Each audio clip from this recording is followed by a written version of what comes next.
And we are live, apparently. It's another night of paint and chat with your humble host, Peter.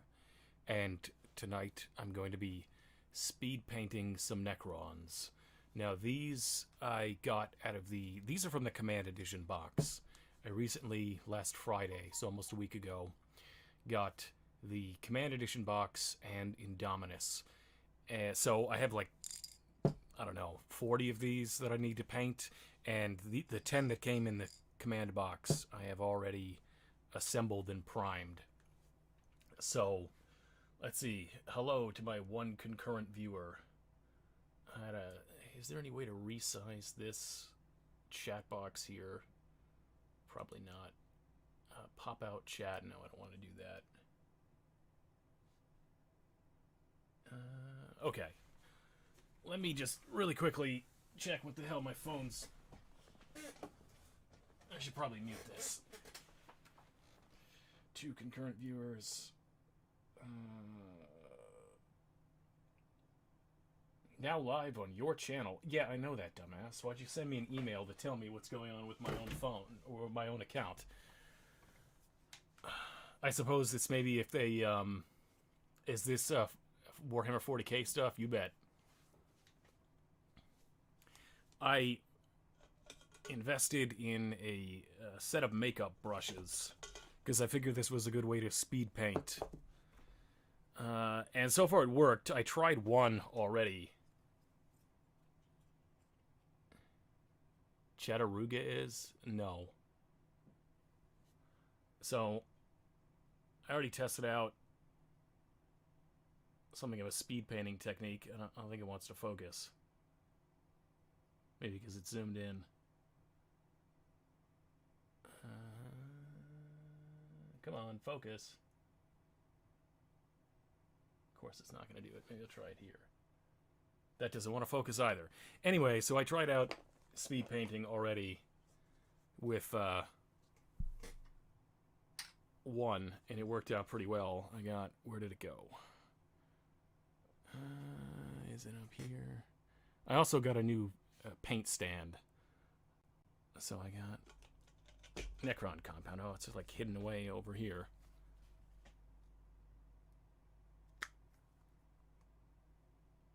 An ancestor to chess. Interesting.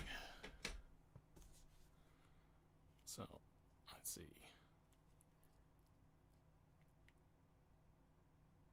40k chess. No, these are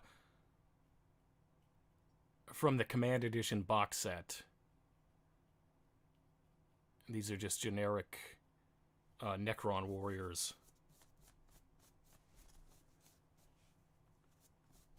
And I'm using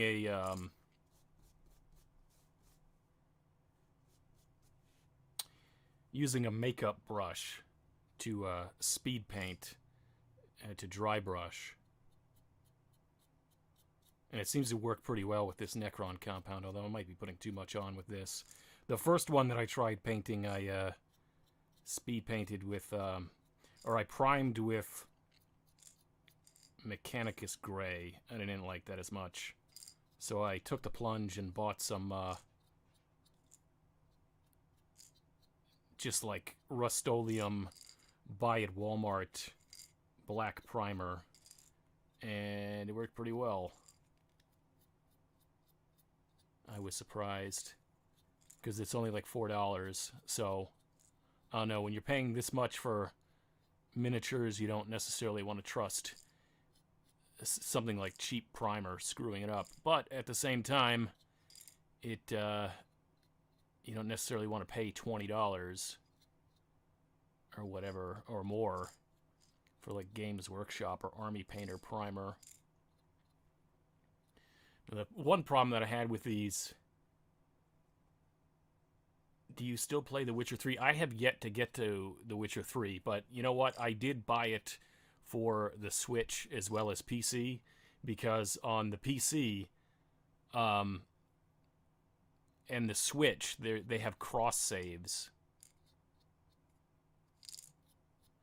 I think what I'm going to do with these, because there's this area behind the gun that's not easy to get to. I think I might temporarily skip that, because I'm going to do a bunch of these and then come back to different parts of them. Like the chest area is kind of hard to get to. I think I'm just going to move on to the next one.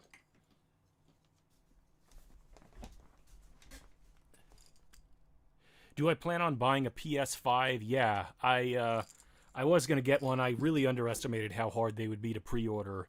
I did not put myself, sign up for a pre-order in the 3 seconds that it was available. So I wasn't able to pre-order. So probably in, who knows, like March or April, by the time they catch up to supplies. I think it's going to be a long time. Might be too much. It's hard to tell. I'm still new to dry brushing with these makeup brushes, so I'm not sure if I'm doing this right, but it seems to go on really easy, especially with the, because this is specifically a dry brushing paint.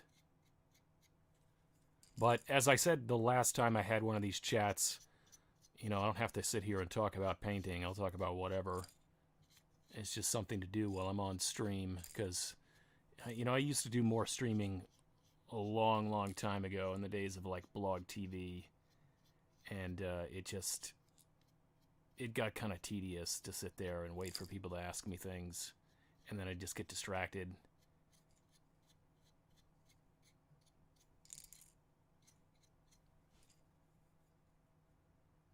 Aren't I a little old to be playing with toys? No, this is a game. It's interesting because the ancestor of this game is a board game called Kriegspiel, which is used by the Prussian military to train their officers. And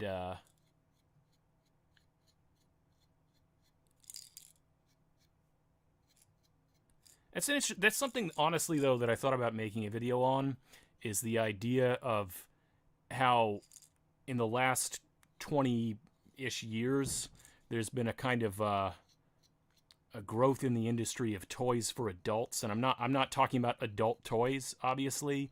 I mean, like, action figures that cost have I seen ContraPoint's latest video? I think, was it the one about voting? If so, then yes.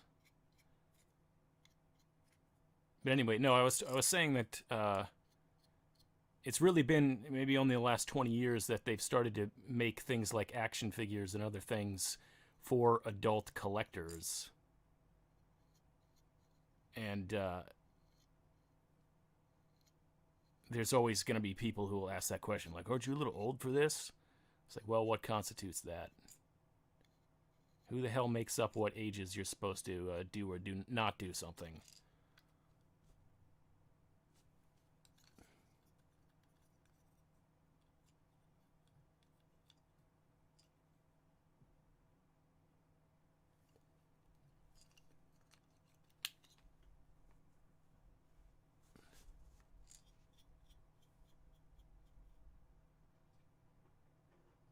Legos for adults are huge.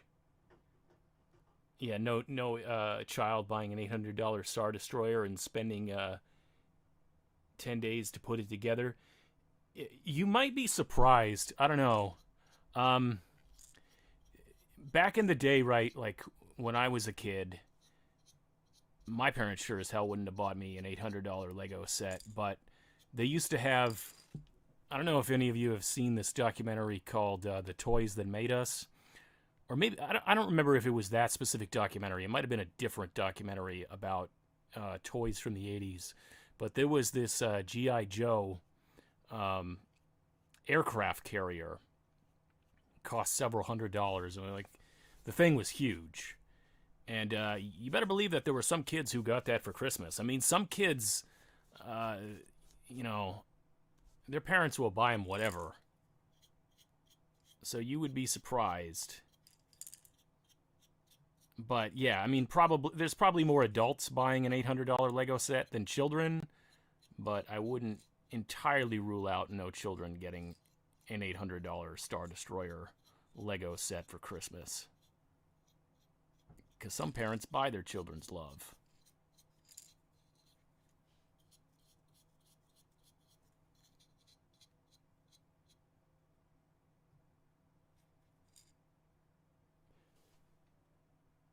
It's completely dropping out. I don't know.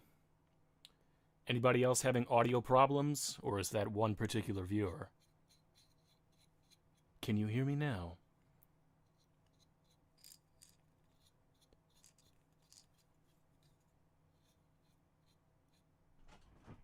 No right side audio. That sounds like a problem. Oh, yeah, I'm seeing that. Okay, hold on a second.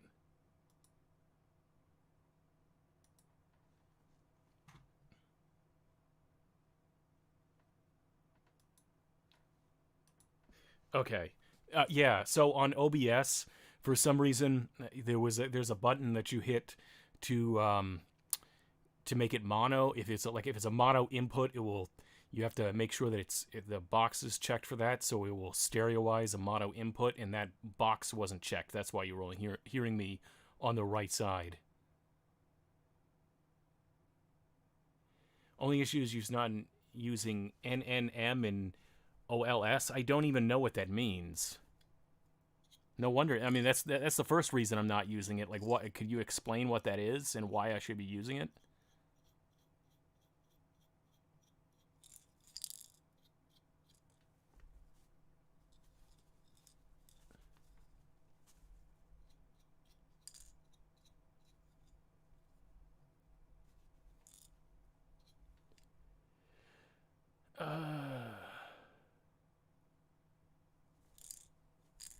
Let's see. Yeah, I'm gonna have to go back with a different dry brush to get some of these other spots.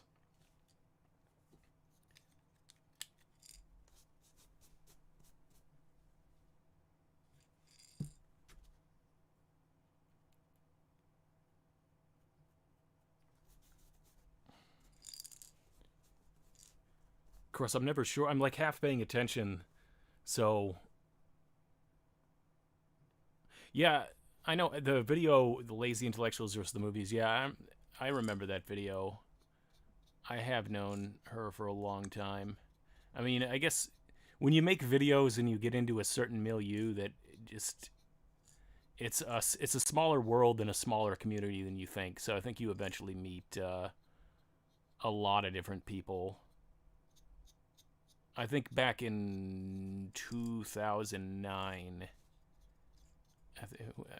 late 2009, I went on a road trip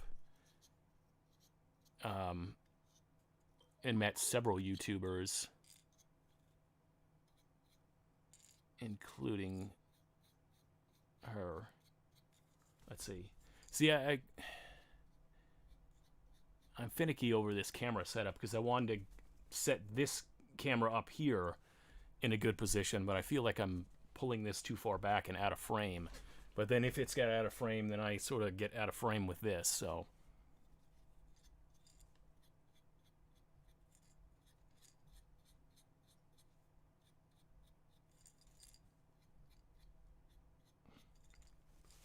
But yeah, just dry brushing it on gets the silver on there fast. And of course, because it's zoomed in, it doesn't want to focus. Of course. How far away does it have to be in focus? Let's see.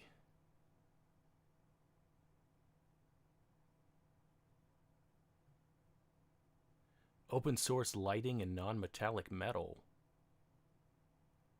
What is that? What does that have to do with what I'm doing here? Are you saying that I'm using the wrong paints? Are you saying that I have my cameras set up wrong? Like the lighting and camera set up wrong?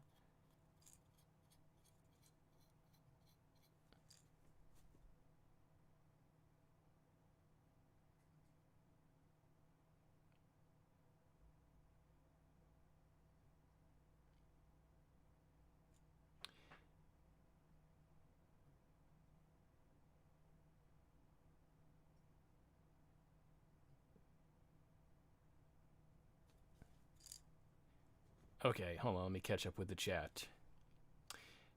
Have you followed the proposal made by the World Economic Forum called the Great Reset? I don't see anyone talking about it. No, I've honestly never heard of that. Next comment. ContraPoints has been continuously improving The channel quality. Are you trying to shame me? Is that what it is? That I'm lazy and don't put more effort in it? Is that like what you're telling me here? Let's see. They're figure decorating techniques. So, object source lighting and non-metallic metal. Well, bear in mind, I'm just doing like a dry base coat, and I'm not just be like, okay, they look silver now, done. I mean, I'm going to use washes and highlighting and other stuff. This is just like the, the bare minimum step, but I'm just going to each of the models because it's going to be a similar process. I'm like batch painting these, so just because I'm like putting this down and grabbing another one doesn't mean that I'm by any means done with that model. It's just, partially done. I'm done with the part that I can get with the dry brush of this. Or at least with this dry brush. Like I said, the chest areas, I'm going to have to go back and grab a different brush for those. Okay, let's see. Met ContraPoints at VidCon 2008 or 2018. There was a yeah. I've never been to VidCon or anything like that.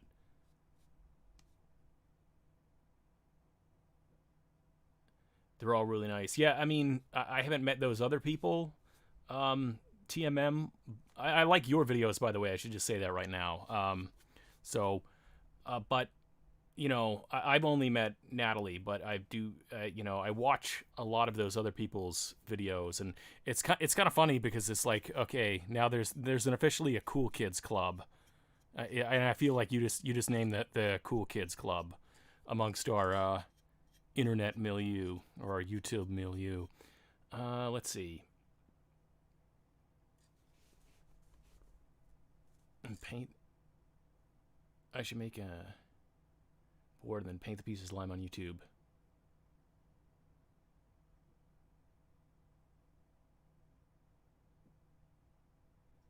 Do the armor in non-metallic metal?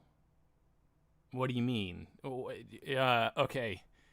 I'm not even sure what you mean. And I'm sitting here looking at like dozens of different paints, and I'm not sure what you mean by non-metallic metal. Like gray?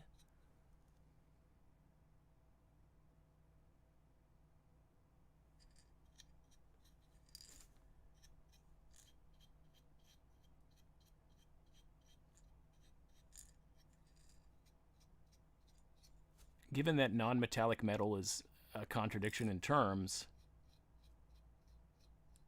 you must mean something relatively specific.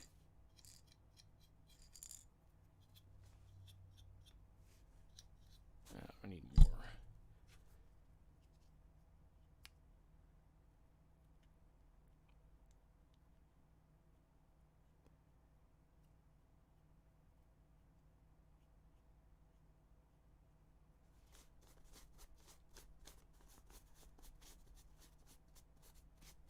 So anyone care to speculate whether Trump will drag the whole thing out until the January 20th? I mean, we haven't heard anything from a while, but or he'll just, once the court stuff is comes to its inevitable failed conclusion, whether or not he'll just huff and puff and declare his candidacy for 2024.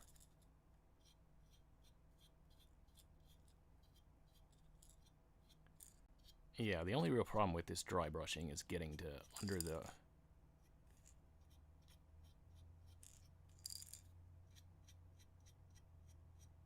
I'm probably overdoing it because, I'm almost treating this like a base coat the way that I'm using this.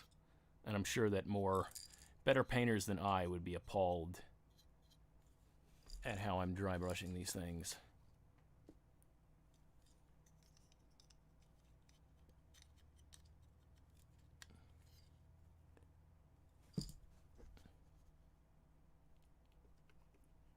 Probably abusing this brush pretty fast too.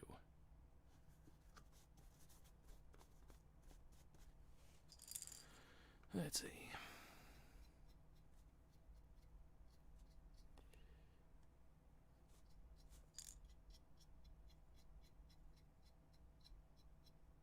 But one of the reasons that I'm thinking that this black primer works better than the Mechanicus gray primer that I was using before. One, it's a bit easier to tell where it has been dry brushed, and two, the areas that it doesn't quite hit, it just works better because it kind of looks like, damage or corrosion.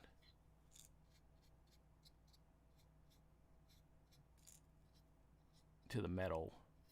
I recently ordered, I don't remember what it's called, but it's made to look like it's something oxide, but it's made to look like oxidization, like the green look of the Statue of Liberty. I don't know if that would work on the Necrons, but I saw it and I'm like, oh, I need this. I had a bunch of terrain that came with this Command Edition thing too.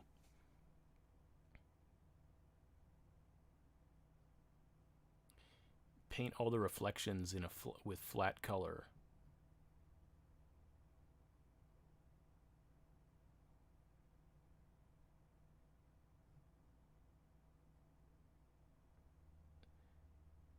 Okay, when you paint metal things using normal paint, they come with metal flakes, which is what people usually do. You have like legit skill if you can NMM. You basically paint all of the reflections on the flat surface. Yeah, that sounds really time consuming. I mean, that sort of sounds like the sort of technique that you would use if you were trying to win painting competition. But when you're trying to, like I said, these things, this is like 1, 2, 3, 4, 5, 6, 7, 8, 9. 9 of these, and I already painted one the other day to try this technique out. And then I have like 30 more of these. So, yeah, I don't think I'll be trying that technique, but I understand what you're saying there. I mean, definitely, if you can do, that, for example, I was watching a video where somebody who was a kind of a speed painter generally was doing a, he submitted for critique one of his things, like he tried to do his best, and then he submitted it for critique to somebody who was, an award-winning mini painter. And one of the things, or amongst the things that this person pointed out critiquing the other person's model, was that in, say, competition painting, you wouldn't necessarily use something like washes to get contrast. You would paint in all of the shadows and highlights yourself. And that would definitely take a hell of a lot longer than using a wash. But I could definitely see how you could be much more accurate and fine-tuned in the areas that you hit if you were just using, if you were just painting in all the shadows and highlights completely on your own, as opposed to using something like a wash and dry brushing. I mean, they're just inherent, washes and dry brushing and, using metallic paints. Obviously, you can be very careful with them, but they're mostly for painting certain things, trying to get effects relatively quickly. Like I was looking at a technical paint for, I don't remember what it was called, but it was for like jewel type effects, like gem effects, and getting that look, I mean, I'm sure you could do if you took the time, but it's also just much more time consuming to paint the sort of reflections and highlights that you would get from something like a gem, when you can just use a technical paint for that.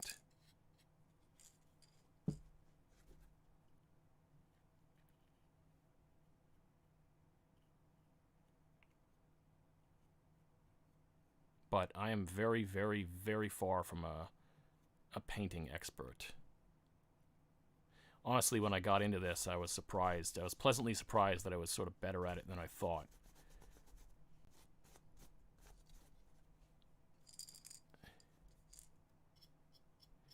because I can't seem to draw very well unless I'm looking at like an image and trying to copy that image. Like I can't freehand things very well. So it always kind of inclined me to believe that it wouldn't necessarily be good at something like painting. But in a way, this is, I mean, there's definitely techniques to it, but in a way, this is kind of like paint by numbers. It still takes, you know, patience and coordination and whatnot, but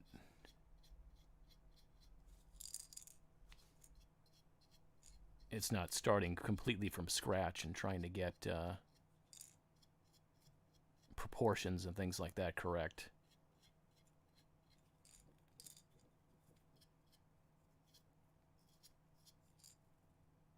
Yeah. Okay, some of this inner stuff I still got to get with the...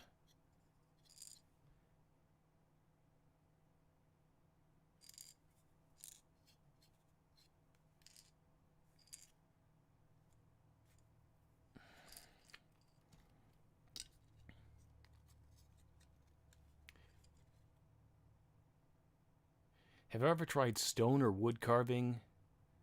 No, I haven't. Well, unless you want to count like whittling in Boy Scouts or something like that, you know. But I don't think that's what you mean. I've done a little bit of woodwork. I recently tried my hand at building a dice rolling tower, and it came out kind of wonky, but it still basically worked. And then I built a little box, and it came out a little wonky, but still basically worked. But I was working with hand tools, and I don't know, I haven't yet gotten the hang of getting everything, you know, perfectly lined up. You know, I think it's somewhat easier with power tools to cut consistently.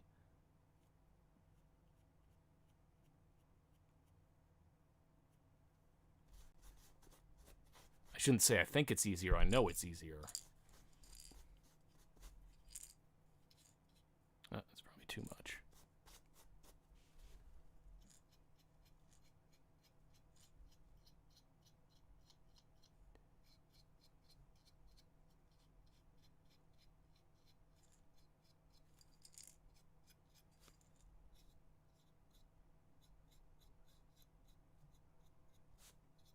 Yeah, I'm probably using this wrong. I don't think I'm supposed to use it almost like I'm base coating, but I am getting this on relatively thickly.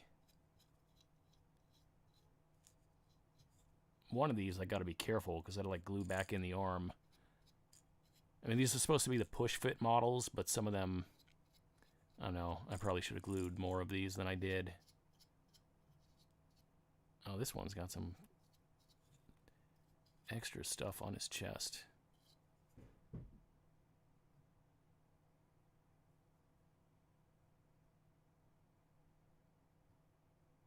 Industrial art classes. Yeah. I went to a crappy school in rural America, and they had a wood shop, but it was all, you know, like 70-year-old teacher or equipment from the 70s and a teacher that he was a cool guy, but I don't think he was overly focused on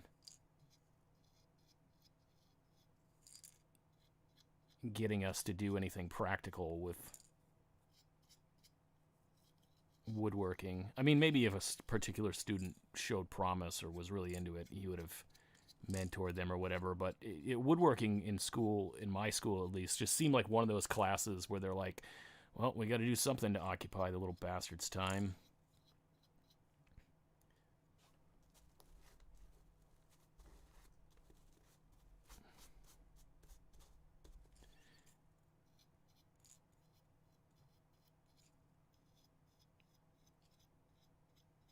And I'll just extend the offer again. If anybody wants to talk about whatever, you can let me know in the comment sections. I'm not limited to just talking about painting miniatures or woodworking or whatever.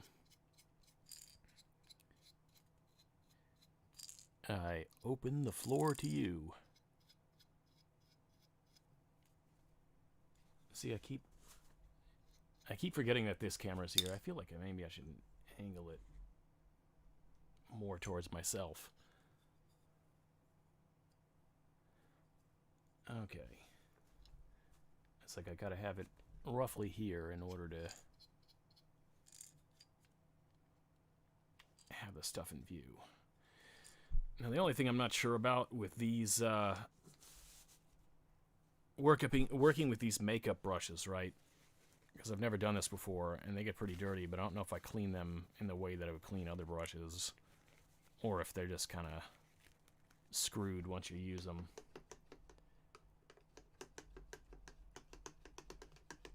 Oh wait, I forgot these scarab things.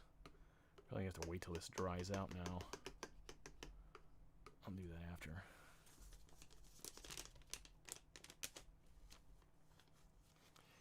Yeah, this got up into the upper parts of the brush.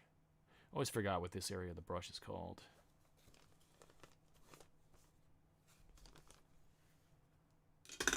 Let's see. This brush.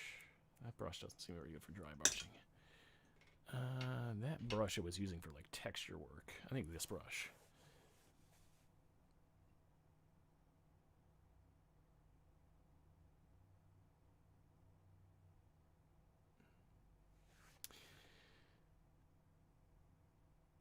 So, comment says most of what I learned are things I taught myself. A good teacher isn't one that delivers information well, but one that motivates students to learn on their own. I mostly agree. I mean, my honest feeling is that something like American high schools, obviously the kids will say things like, well, when am I ever going to need to know this?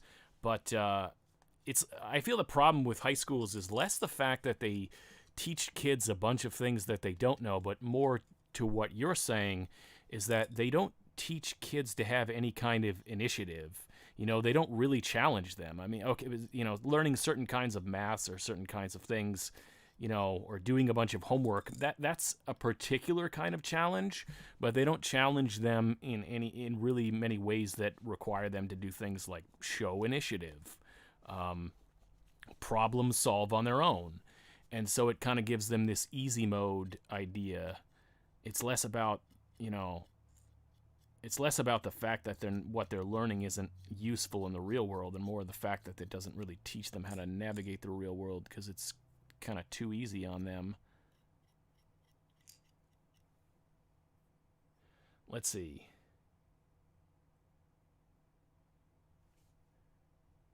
That's why most people forget. What games are these figures from? This is from 40K.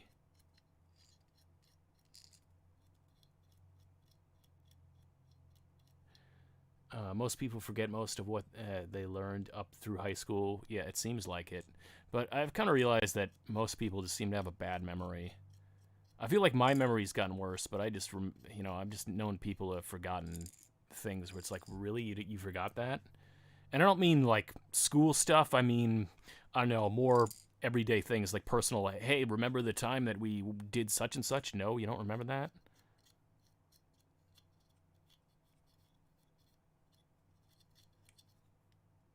I guess, I don't know if I just have a better memory than a lot of people, or if... Let's see.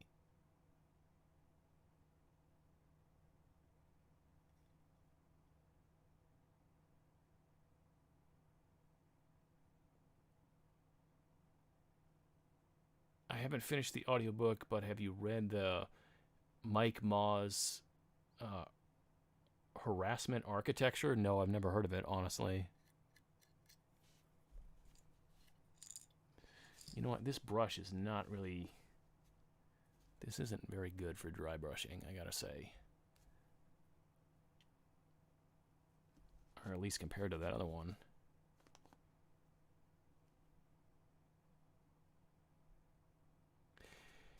So a good teacher delivers information well and motivates students. Most curriculums are to accommodate the least intelligent and capable students, holding back others. Yeah, definitely. Yeah.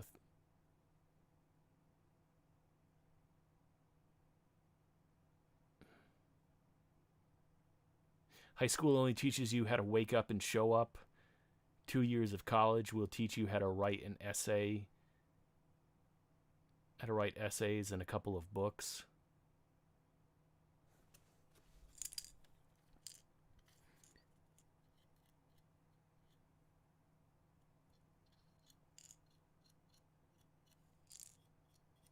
I wonder if in other education, so I think that in other education systems, they sort of split off at a certain age.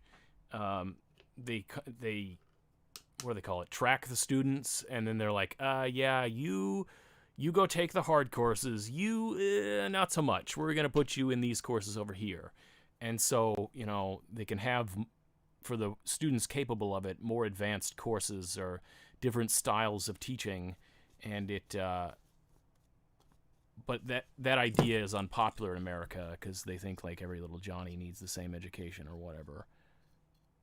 Or it would seem overly discriminatory, be challenged in courts, blah blah blah. I mean, there's a certain amount of merit to that in certain circumstances, but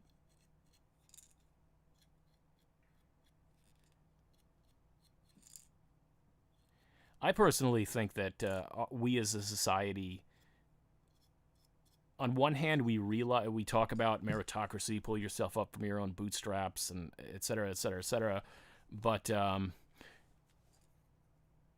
we also don't seem to think that those skills are something that you learn. So we just go, well, either you're gonna figure it out or you won't.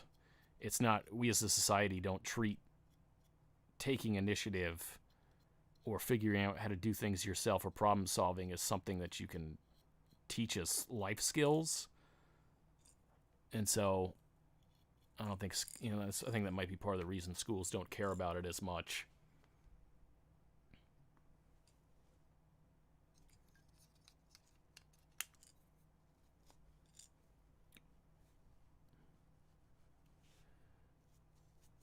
Let's see.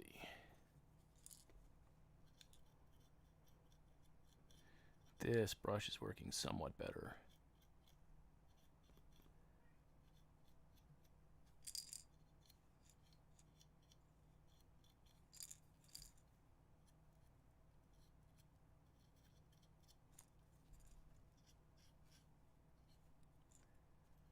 It's kind of a pain. I mean, I've tried subassembling a lot of this before, and it's just not worth the time. But man, some of these things can be a pain in the ass, like getting in all the crevices and crap.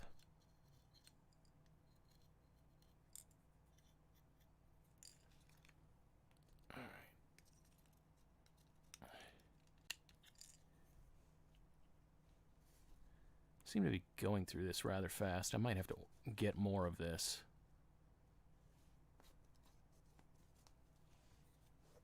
Why did this pop up on screen?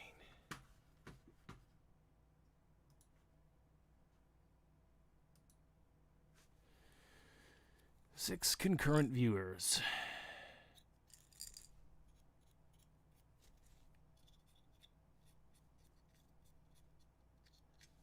I try and strike a balance between chatting and painting.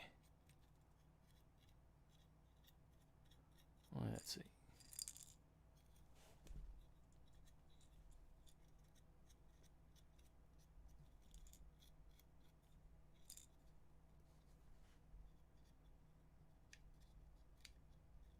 Like I said, I'm definitely glad that I primed these black rather than gray like I did the first one.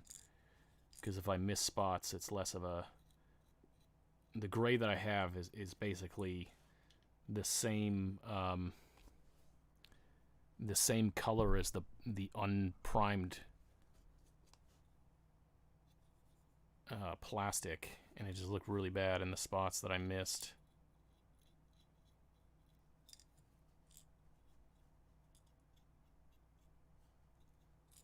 And still, is this in frame? I gotta like turn this more. Turn this.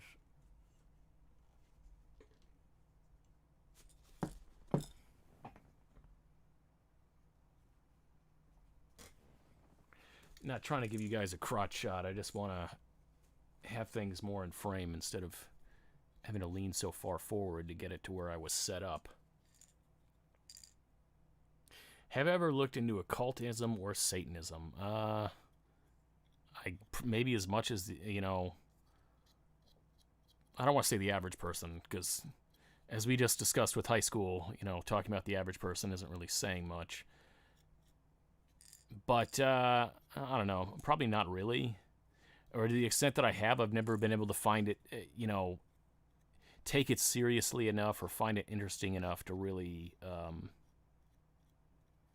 get that far into it. I looked into, years and years ago, before I was even on YouTube, I was more interested in things like the Order of the Golden Dawn, Aleister Crowley, just like, but at first more in concept, but then the more I kind of looked into it, the less interesting I found it, and the more I just kind of, I don't know. I don't want to say like, oh well, I thought it was just full of shit or whatever. It's maybe an oversimplification of what I'm trying to say, but like it was very much of its time. The obsession with ancient Egypt, for example. Is this? Oh, damn it! I gotta.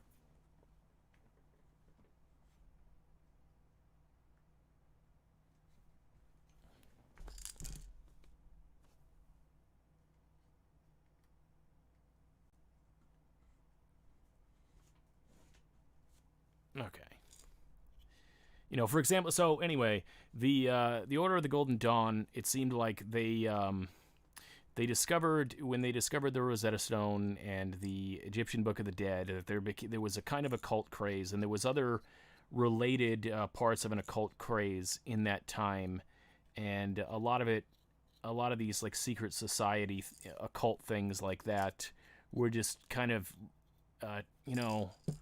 they were just trendy of that time, and they were trying to come up with I guess you would say like a unified theory of a whole bunch of different occult things, but maybe I just didn't make heads or tails of it, but it didn't seem, I don't know, didn't seem legit. And I doubt, and bear in mind I was like, 20 something at the time, early 20s. I'm sure if I read it now, I would just probably tear it to shreds, or just find it so unreadable that I threw it against a wall.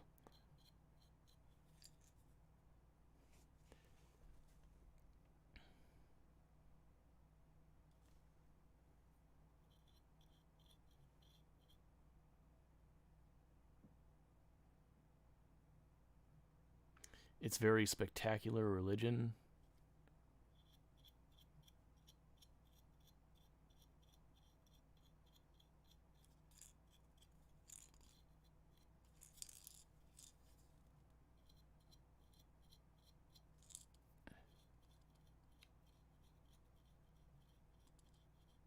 Yeah, once upon a time I was a lot more interested in studying religion.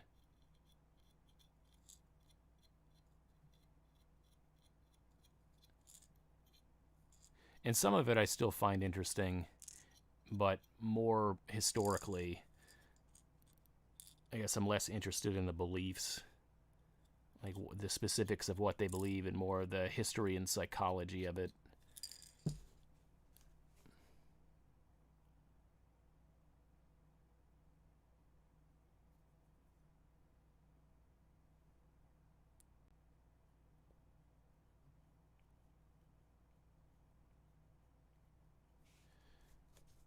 Yeah, this brush definitely doesn't work as well dry brushing this stuff as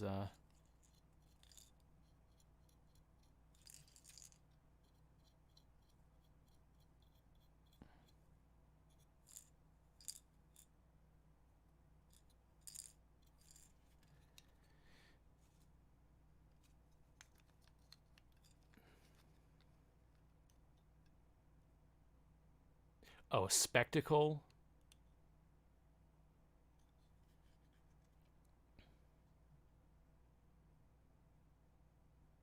Probably find it why it finds its way into early. Metal. Yeah. Well, I'm sure there's plenty of current metal that's like that too. I think part of the occult thing was it seemed like some of it was intentionally opaque in order to make it seem like they've discovered some, it's like they made it intentionally opaque and created elaborate systems of like, we're going to draw this Kabbalic tree of life with all, well, I mean, the Kabbalic tree of life probably goes back to well before the Golden Dawn in groups like that, but it seemed like they were making it as opaque as possible almost to make it seem like it was more than it was. If it's hard to it's hard to follow, and that's kind of the point, if that makes any sense. Which I guess that's better than some of the just like the outright grifts that a lot of people have.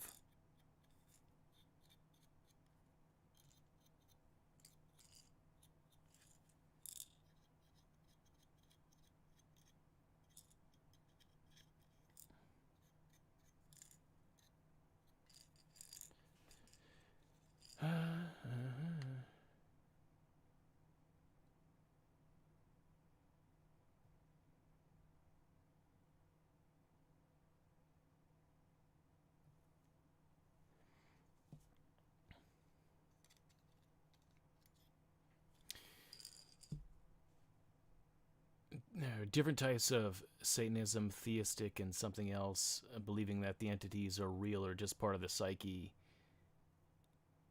It's a division in Satanism. I don't know.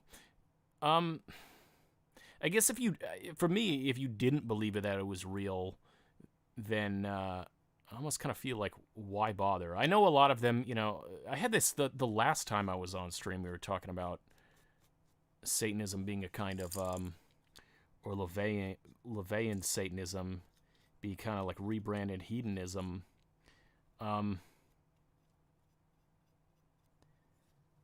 My personal perspective is like, I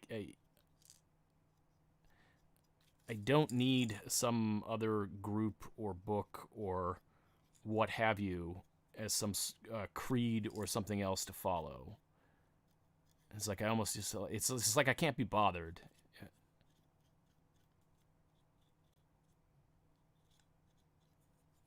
I don't need, plus I'm not really like a person to join groups that much.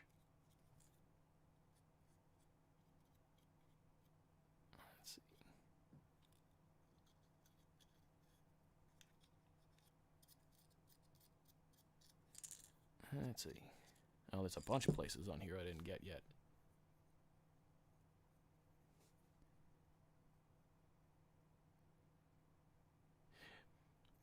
Am I ever going to paint a Necron pyramid?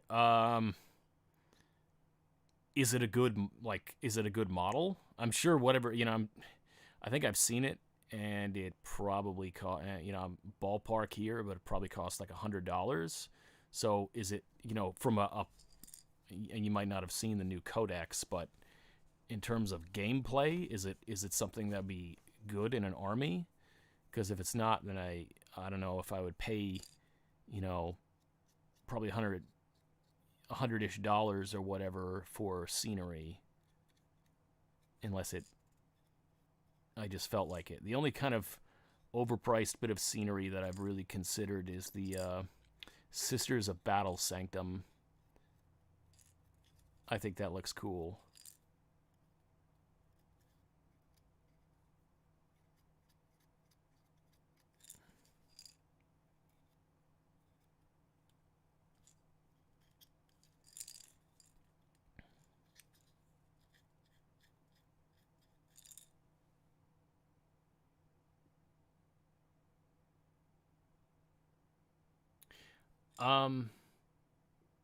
Yeah, I did see the Astaris fan film, yeah. I'm still relatively new to the game.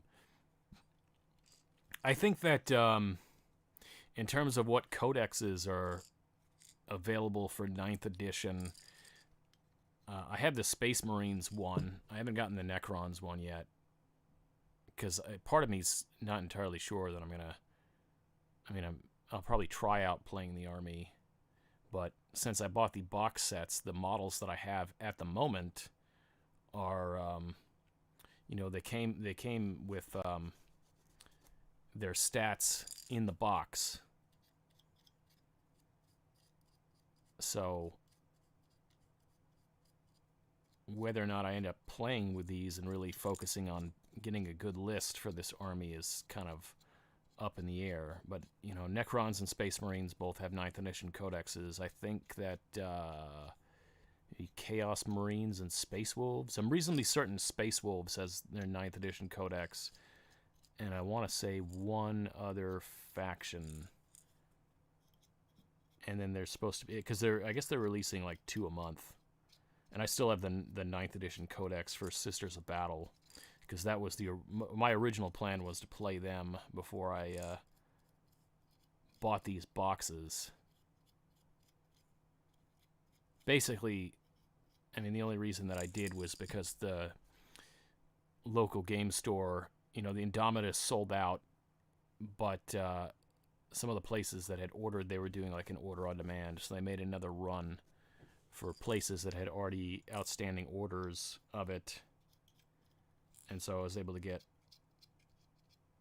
this, this with the other box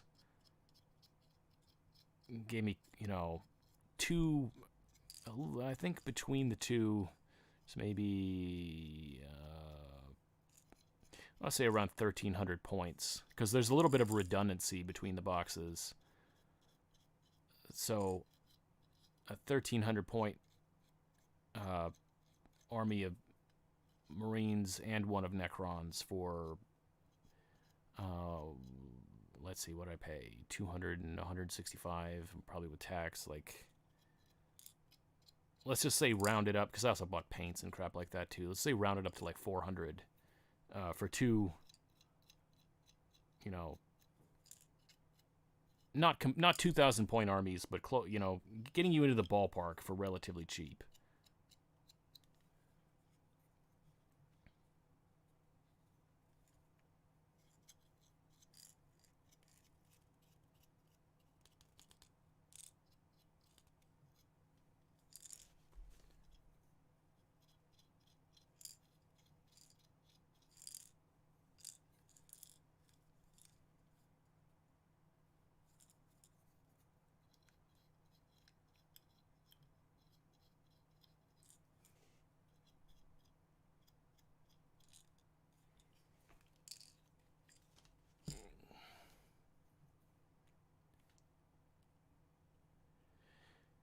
Four concurrent views.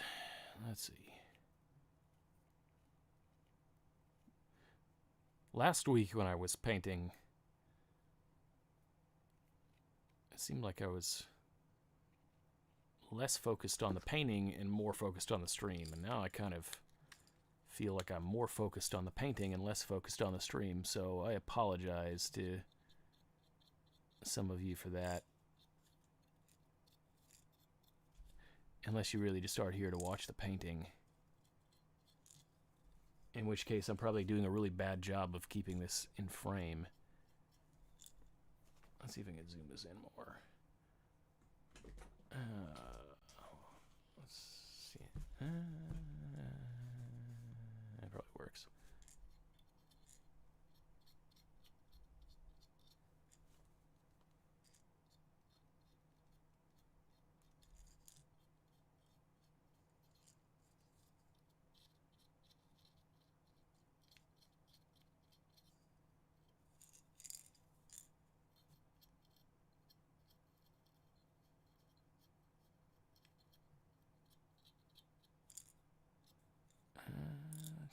Do I probably need more? Is there any way to work? It's still tacky, but I don't know if any of this is getting back on the brush. But with dry brushing, you're supposed to only need a little bit. But this dry brush compound works kind of weird.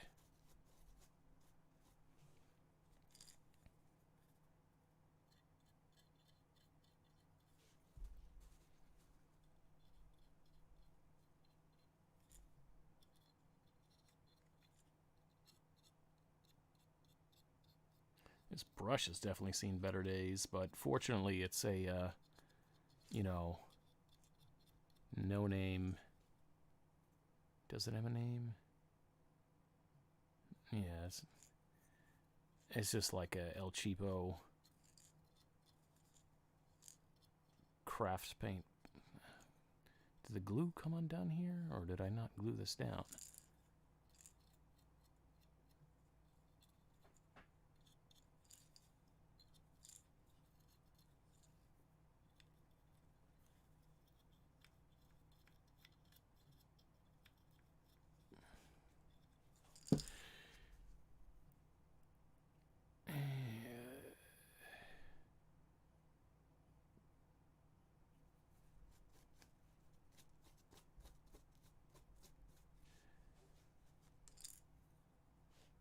Let's see.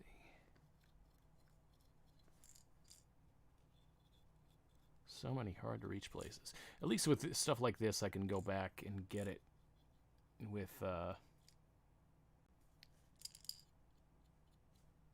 other brushes and other paints.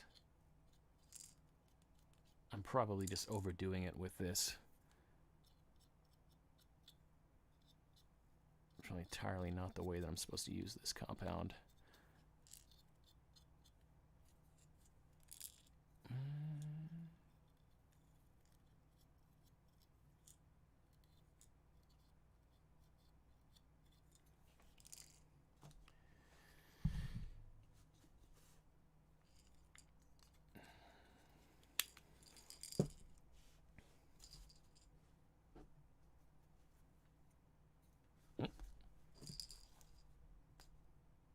That's another thing I didn't consider is where this...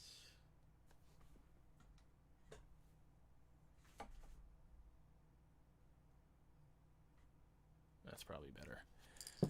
Keep fiddling with the camera. So what is on everyone's mind? What do my 4 concurrent viewers want to talk about?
Do I think it's going to be a cold winter? Well,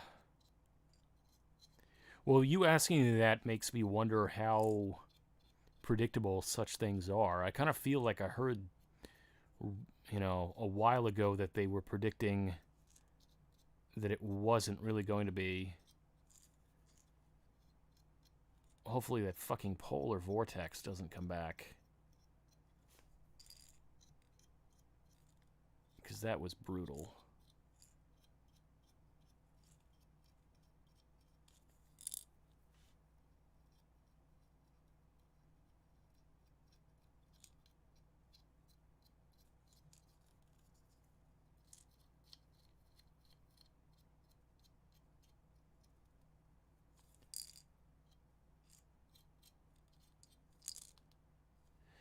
Alrighty. I think I need to get in here.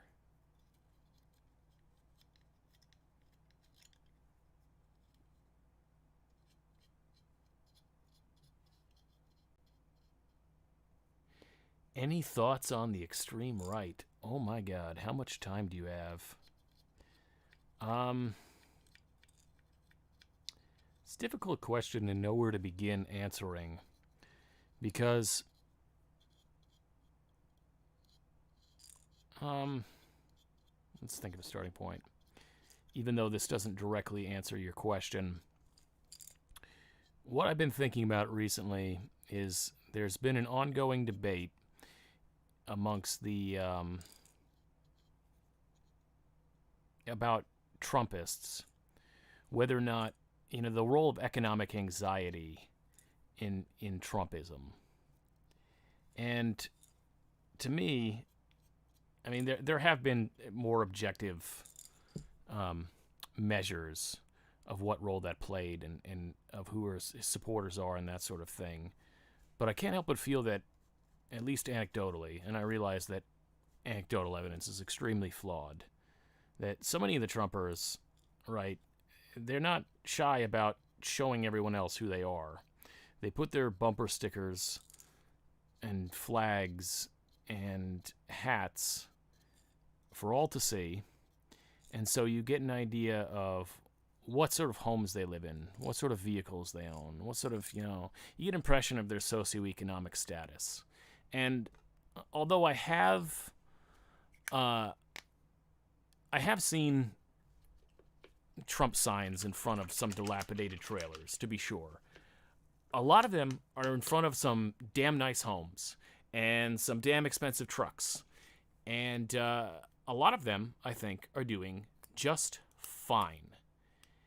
And I wonder to the extent that how much of this politics is obviously there. I mean, there's a lot of different factors, but I think that a lot of people, the only economic anxiety they feel is their tax bill, and they kind of view a lot of the political things, as much as they may show fervent passion, they view it in this like sort of very abstract way. And so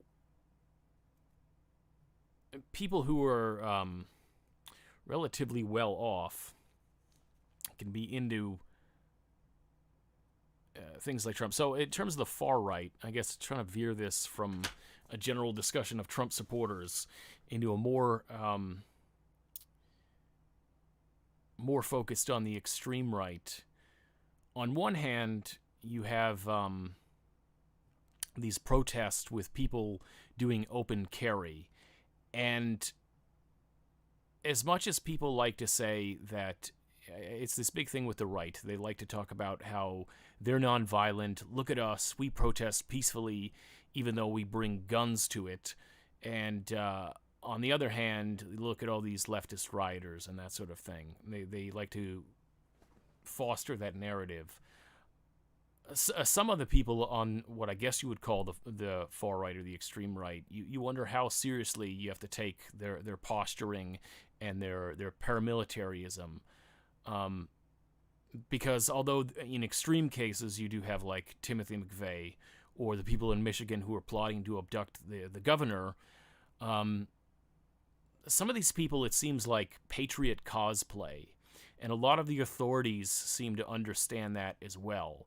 That's why when they show up to a state house, what could be perceived as threatening armed insurrection, it's not taken entirely seriously by authorities. And you could say, well, the cops are probably friends with a lot of these people, as they, as that's certainly part of the case, and they don't like the optics of confronting white people with guns, or maybe they were afraid of them, or what have you. Obviously there was that case, what was it, with the Bundys, where they armed people made the federal agents back down, essentially.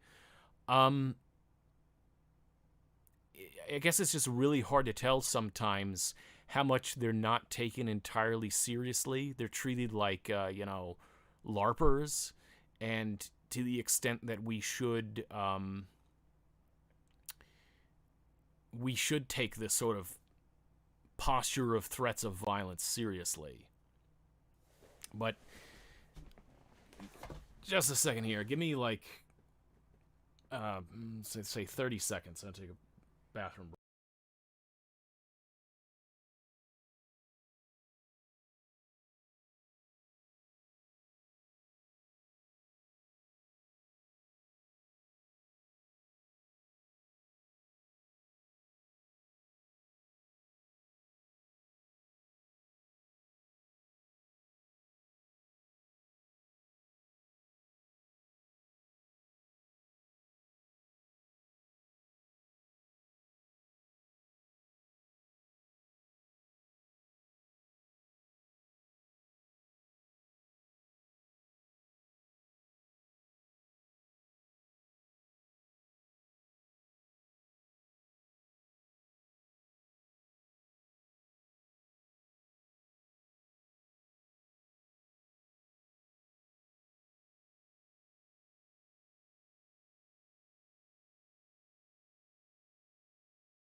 All right, I'm back.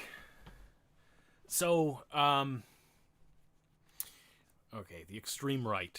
I feel like this is sort of the thing that I was just talking about how a lot of the people are not, they're doing just fine for themselves, and a lot of the so-called um, economic anxiety. I don't really think that's as big of a factor as it seems in what makes up Trumpism. But the extreme right, there was a video, there was a user probably last year, or maybe it was longer ago than that, and it was one of those things where I wanted to make a video response to this person, and I just decided, you know what, I don't even think I want to give this person a time of day. I think I might have spent too much time. But he was, making videos about race realism, and he was trying to do it in this fashion where it's like, I'm going to talk really reasonable and really sensible. And when the left gets all hysterical, it's like a rhetorical tactic where you try and sound more reasonable than your opponent, and just sounding reasonable somehow, makes you, it's more or it has a certain appeal to a certain kind of person. Like, I'm just, calmly and rationally explaining these ideas, whereas my opponents, that sort of tactic. But at the same time, just logically, he was just way off in a lot of what he was saying. So, for example, in trying to prove his race realism nonsense, he was using ideas from a study. There's like a field of psychology. I think it's called like I don't want to say it's called political psychology, or there's another word for it. Like it's basically to what extent people's political leanings are inherited. Or, genopolitics, I think it might be called. That sounds more correct.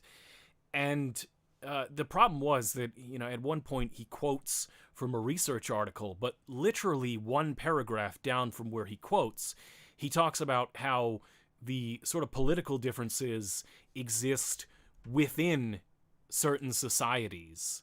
So that's one of the many, many reasons that just, he's pointing to evidence that directly contradicts his thesis, because genopolitics doesn't say that groups of people, like white people or whatever, have certain genes that make them politically this way or politically that way.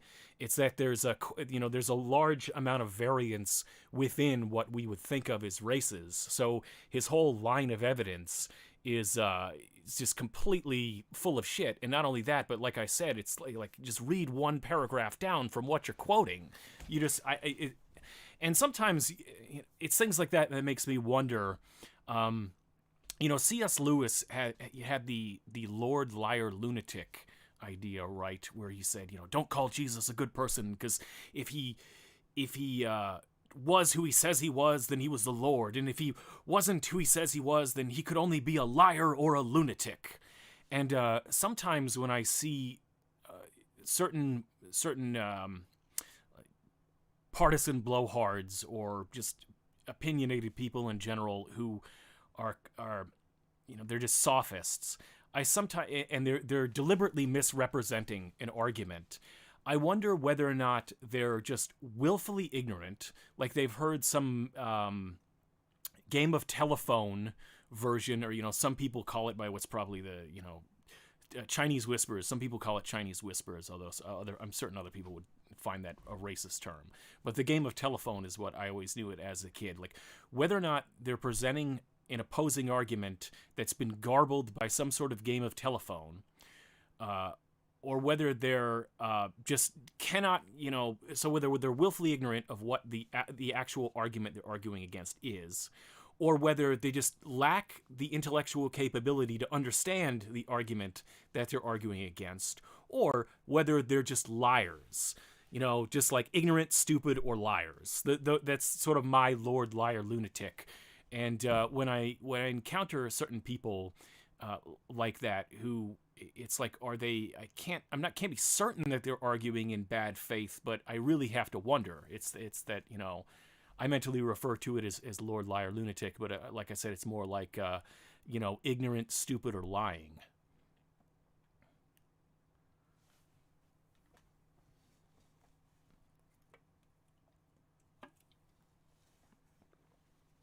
some people ask me things like, "What am I drinking?" This is actually the Christmas Mountain Dew. I just kind of bought it on impulse. Let's see. So I feel like I've mostly gotten these dry brushed. Do I want to? I think I'm going to attempt to start to paint the guns on these. Welcome to the gun show. And we'll get a bat in black. But, I guess, yeah, so I would imagine if you're interested in the extreme right, you've probably seen,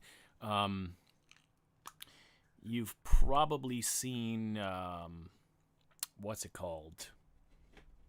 American History X. And I wonder how well that movie holds up in terms of being a character study of who a lot of the sort of right-wing people are now, because that movie at this point is a little bit dated. Even though a lot of it's still, on point and very Trumpist. But I guess when you talk about the extreme right, in my mind, there's kind of several different brands. So obviously you have the outright racists. Then you have like the uber libertarians, although they're not, in certain ways, obviously, libertarianism has aspects of is more liberal in a lot of regards, and isn't typically isn't like openly racist. I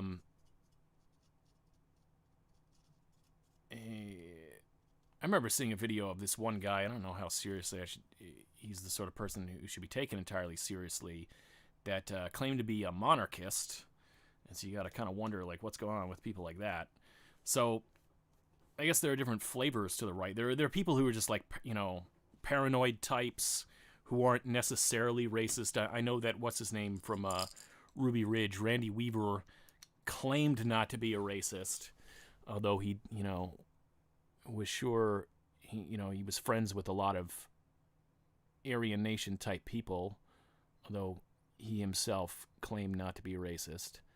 You just have the sort of prepper type people who believe in some vast conspiracy, something, my liberty, something, gonna go live in a shack in Montana.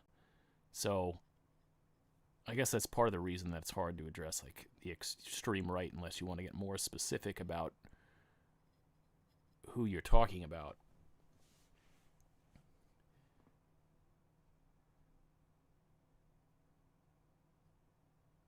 You wonder what effect that most of our politicians being lawyers has had on our discourse, given that lawyers' job is to take a position and defend that position using any tactics necessary. Yeah, in ancient Greece, they would have called that a sophist. That's a lot of these people, if I wanted to, for example, make more videos on the right, of course I could find the just complete lunatic people, like there were for creationists and stuff like that. And you could find somewhat more credible people, people that try and present a somewhat more polished argument, but it kind of, to me, circles back to how much time do you really want to spend with people who aren't arguing in good faith to begin with? And going back to my ignorant, stupid, or a liar thing, just thinking of Fenifang X, I personally think that it was, he definitely was ignorant in a lot of ways of what was actually being argued. But I also think that he just didn't seem to comprehend, like he didn't seem like the sort of person who could comprehend some of the more scientific things that were being thrown at him by the people debunking his videos. And I'm not claiming to be an expert in science, but it did seem like a combination of like ignorance and lack of science literacy or lack of science comprehension. But he also was just like parroting Kent Hovind. And that's the thing with a lot of these, right-wing talking head people, is that once they find a strategy that resonates with an audience, it almost just becomes to hell with how intellectually credible what I'm saying is. This is what plays with an audience. And I think that's what a lot of like Trump did, is he's like, I know what these people want to hear, and I'm going to tell it to them, and they're going to love me for it. And it worked.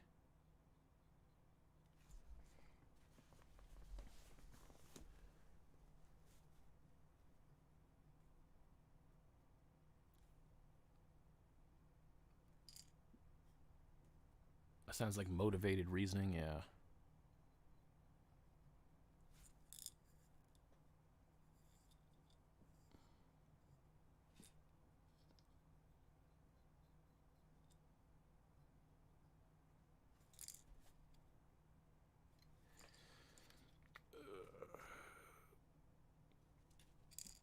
Just doing these in a batch process.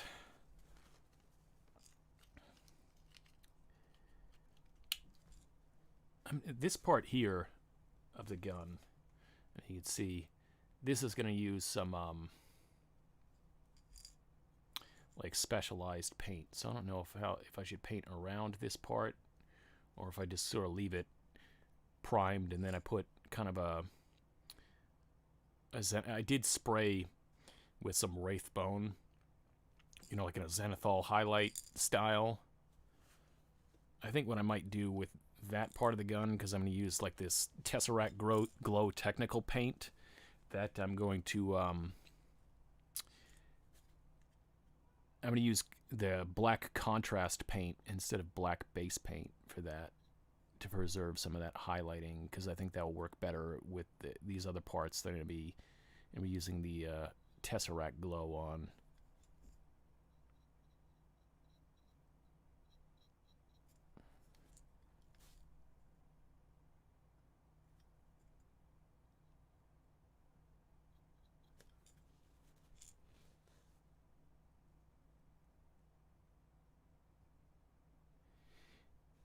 Good way forward for enacting electoral reform.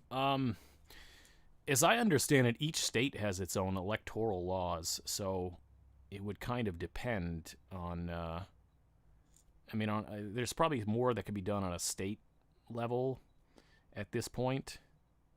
But then again, Republicans had a lot of gains in state houses, including, I don't know if you heard about some of the shady things that went down in places like, I believe it was Florida and other places where Republican, dark money PACs were basically paying to have candidates with names very, very similar to the Democratic candidates on the ballot to siphon off votes. And these people that were supposedly running had no campaign, where they talk about, dead people voting. It's like, well, the people running in these races weren't dead, but they were basically, only running because they were paid to run, and paid, had their campaign and registering expenses paid for them by Republican operatives just to get on the ballot, because they had the same name as a Democrat, or a very similar name, just to siphon away votes from the Democrat. It's like, and this is the party that talks about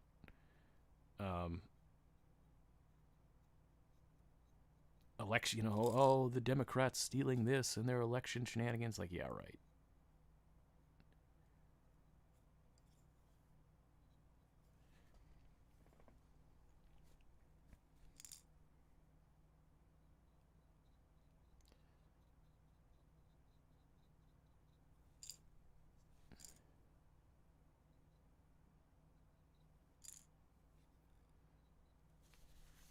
I keep kind of realize that I gotta paint in a very specific. This camera's bugging the hell out of me, because it's like I never seem to be in frame.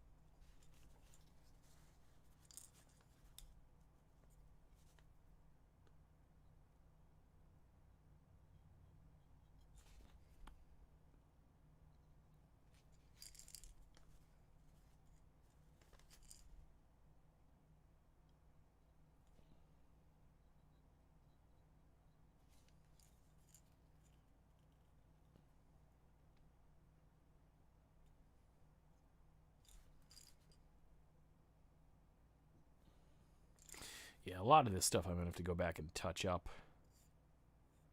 I was trying to do the major parts in a more or less assembly line fashion.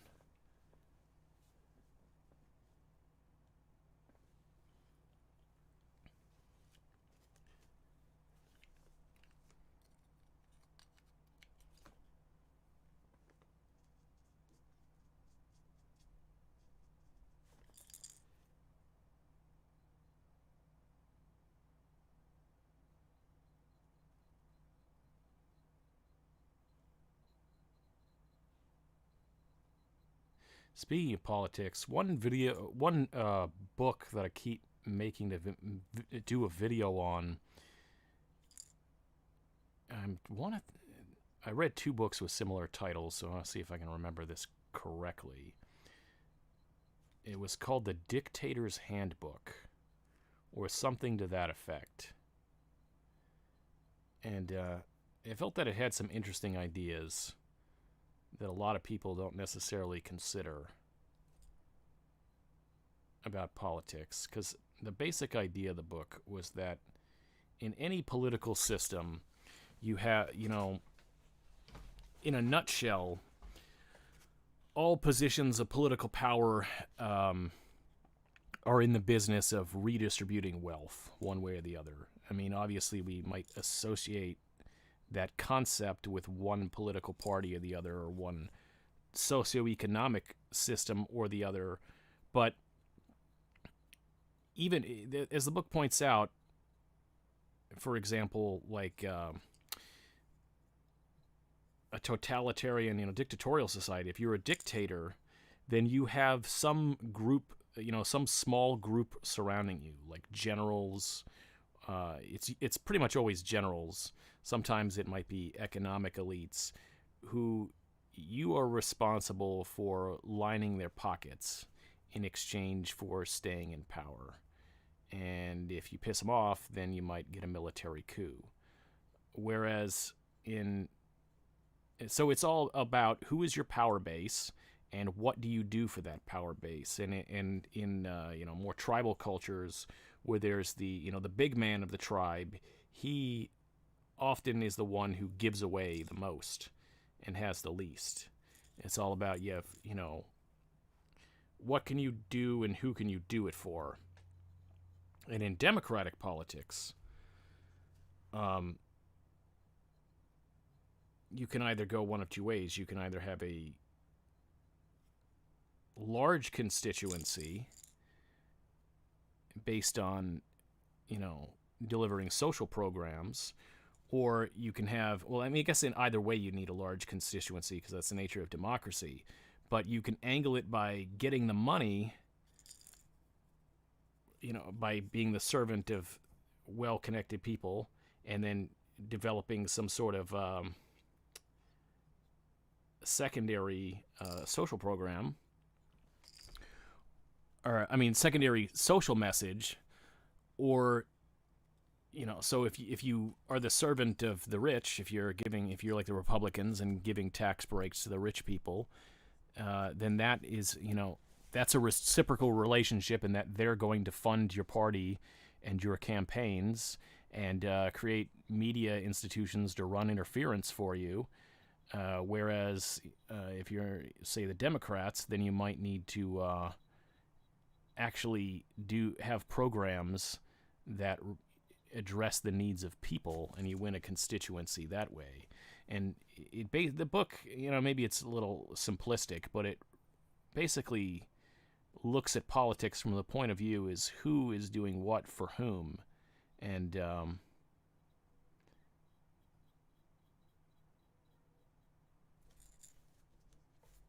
sorry, I'm getting distracted by painting details here.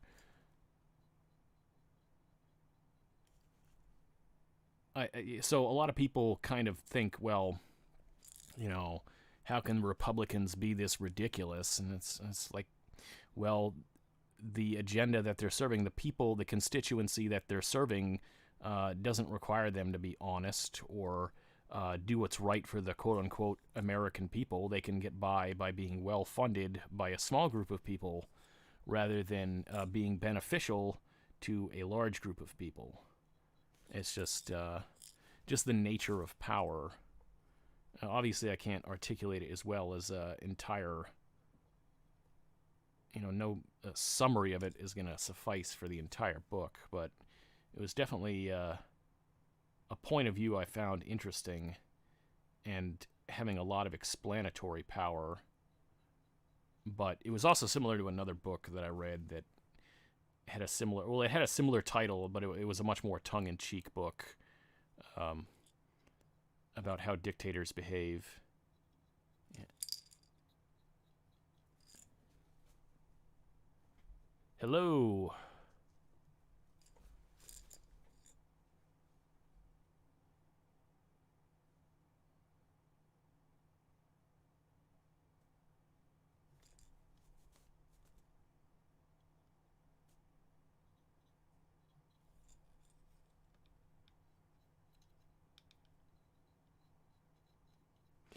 See, political parties are all about who gets to rule the ashes after they have torched everything to dust. I think that might be overly cynical.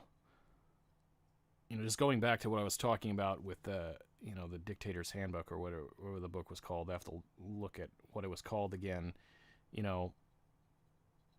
Some parties in a democracy do gain their power by appealing to a broad group of people. So it's not entirely, they're not comparable in many ways. It's like I'm not the sort of person who makes ridiculous false equivalencies between Republicans and Democrats. I think that's pretty weak sauce intellectually.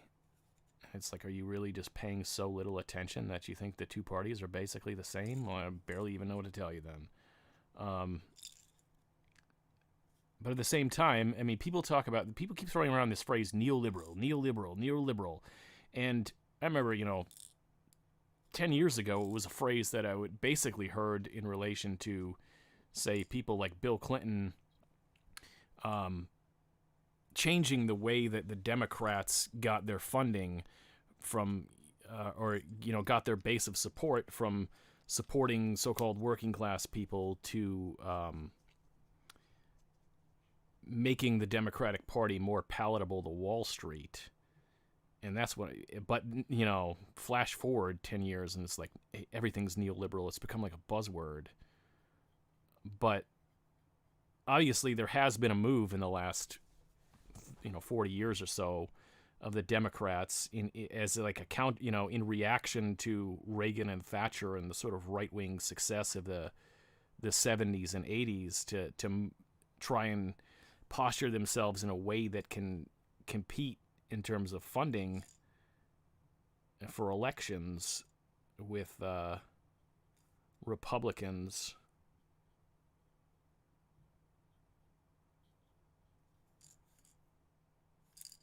And so obviously, Democrats are not the same party that they were 40 years ago. But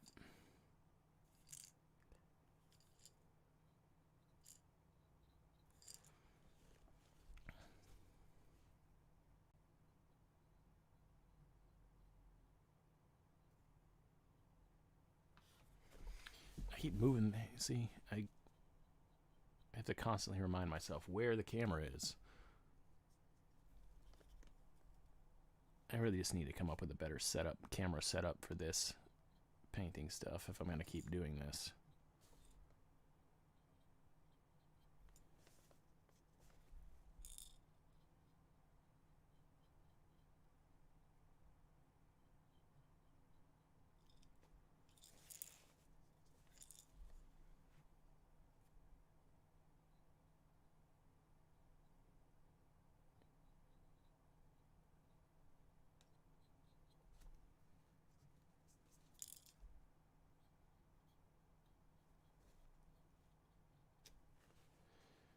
Of course, I really need to replace this wet palette as well because it seems to have ripped.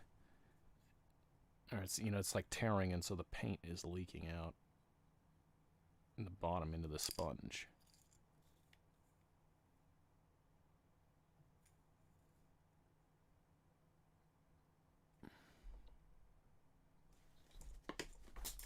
Ah. Drop that.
On to the next one.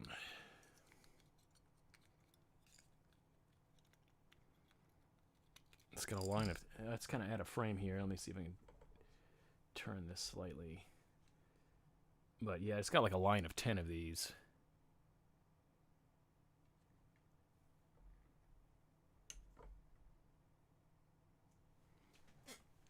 That's good silver. Yeah, it's called Necron Compound. It's like a dry brush paint. Although, let me see if I can get this in, to work. I might have to zoom out in order to get it to focus close.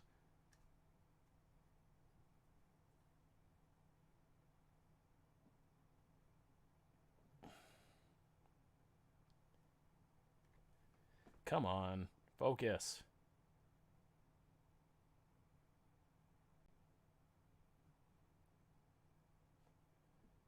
You son of a...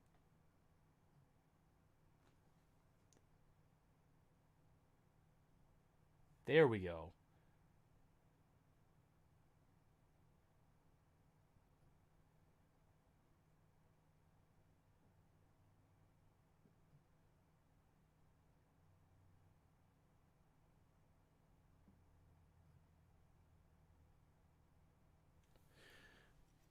So that was the one that I test painted, and I used, what is it called? It's not a... Oh yeah, this too, I bought this, it's actually a makeup, like a, what do you call it? A lipstick tray. And I like it. I kind of like it better than this wooden one that I got, because it for one thing, it holds a hell of a lot more, and it was cheaper. But obviously this one, some of these wooden ones, they have things specifically for paints, like brush holders, although, who knows if that's worth it, being able to hold multiple paints. Like this wooden one here, I think holds 25 or something around there, and this holds like 50 something. Anyway, where was I? So, where is this?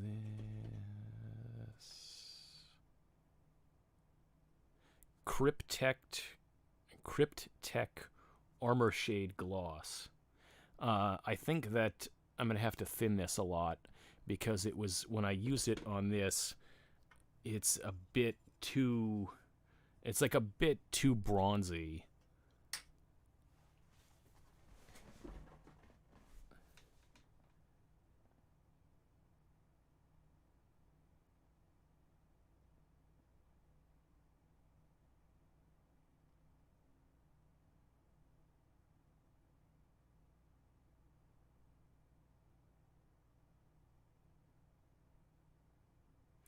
Yeah, so you said it might look nice with a browner, bronzy ink wash. You'd have to be real delicate. Yeah, I mean, that's what this, the Cryptech Armor Shade Gloss is supposed to be. It was specifically made for Necrons, and I find it's all right. But like I said, I just want to thin it more. I feel like there was something, because in the last month or so, I have bought so much paint. Like this.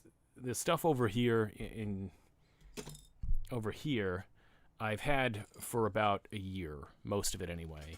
And I've had, random, shades from Citadel, like Null Oil and, sorry, I'm shaking this paint. And other kind of metallics and Mephiston Red, this Abaddon Black, that sort of thing. But in the last, like I said, in the last month or so, I have bought like probably $200 worth of paint. And I'm waiting for some more of the stuff that I ordered to come in. But I feel like I bought something else, specifically more for these Necrons as a kind of additional... Where did I put that thinner medium?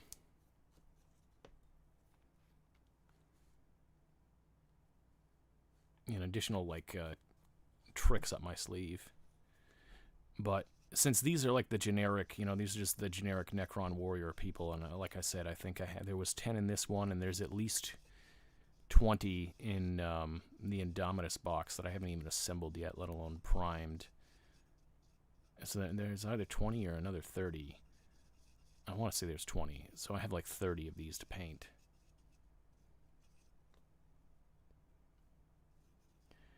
Paints can be expensive depending on the pigments. Yeah, I mean these are. I mean, for a tiny little thing, this is like $4, or thereabouts. Some of the contrast and technical paints cost more, but they're also in larger bottles and some of the shades. But I mean, the way I look at it, what I would say to anyone who was like thinking of getting into this hobby is, in theory, you could just use the $1, the $1 a bottle paints from Walmart or wherever, anywhere that would sell acrylic paint, and you could get black and white in the 3 primary colors, and maybe some empty dropper bottles, and mix up your own colors. But it's just time consuming, probably inconsistent, probably frustrating. You would have to do a lot of work in advance to make lots of different colors, because I mean, I guess the only reason that I've started buying more of these colors recently is because when I'm painting individual things, I can just, as long as I have enough of a certain color for that particular thing, then fine, right? Great. But if I'm going to be painting an entire army and I want it to be consistent, then I would either have to sit there and mix up very specific colors in enough quantities to cover that army, basically end up mixing up like this much paint anyway, or I can just go and buy what I need and not, sit there fussing with it constantly.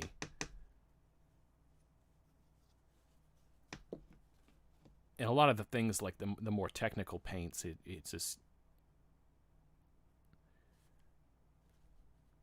good to have anyway, because you can't necessarily replicate absolutely everything, especially like metallics and technical paints, with just by mixing primary colors in black and white.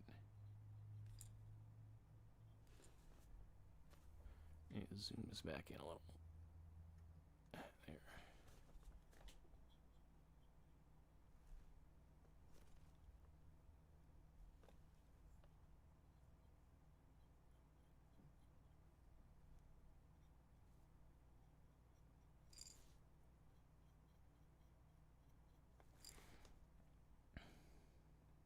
And it might not dry the right color. I've never really experienced much of that. I mean, in my experience, most acrylic paints are pretty much what you see is what you get. They just become slightly less glossy once they've dried.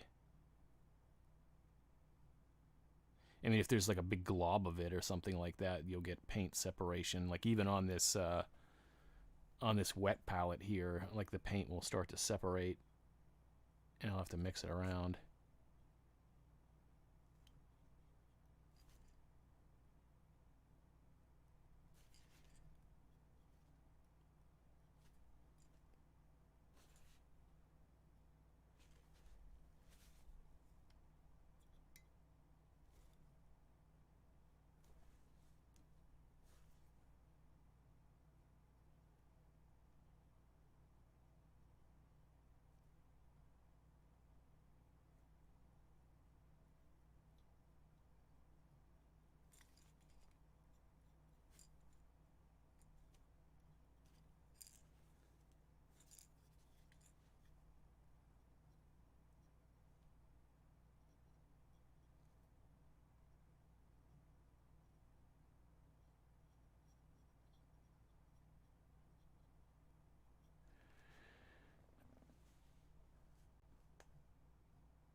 color theory can be its own can of worms. Honestly, I just own like a color wheel. The one, like a color wheel that you can move around. Hold on a second. I'll show it to you. Speaking of which, what program are you using for those pictures? Are you using like DAZ 3D or something like that, or is this? You know what I'm talking about, right?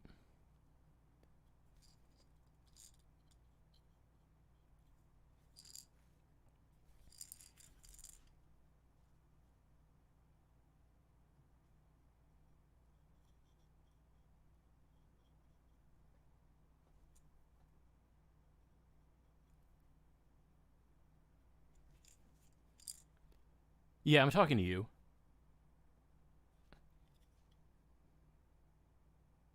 Asherana, is that how you pronounce your screen name?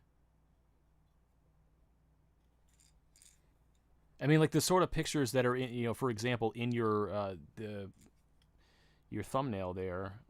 Like I saw that you were doing.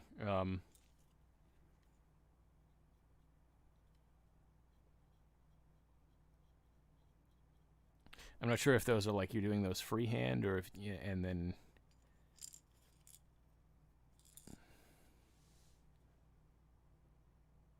Oh, Second Life. Wow. Honestly, I didn't realize that was. I mean, maybe intellectually I didn't realize that was still around, but not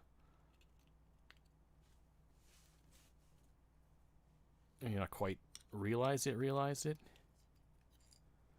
It kind of because it does remind me of like what was that thing, IMVU or whatever it's called, like that kind of Second Life knockoff. What's going on with Second Life? Because it seems like every sort of thing has its own, so its own kind of vibe and its own kind of culture.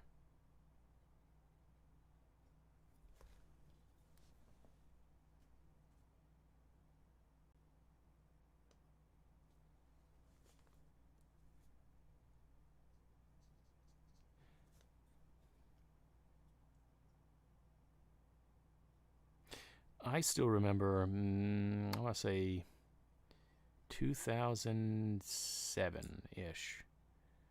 I heard about Second Life, and I tried it, and my computer did not like it. And I gave up after like a relatively brief amount of time. I think I tried it again when I got a new computer, and I just didn't cotton to it.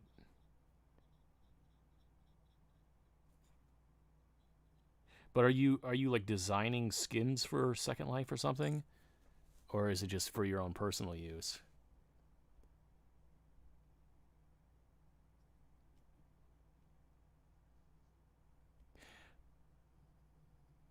I guess maybe so. Yeah, I mean, I understand the concept of Second Life. Like I said, I used it briefly. I tried it out like what 13 years ago or something like that, and I'm sure it's changed immensely.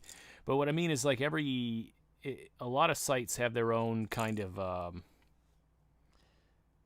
audience, I guess you'd say.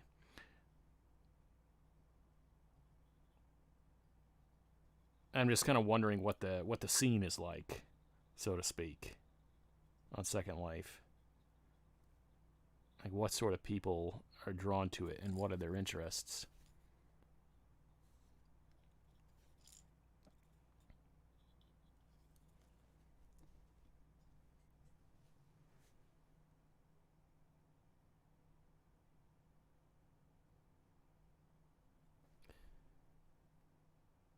I like making my avatar cool and doing pictures.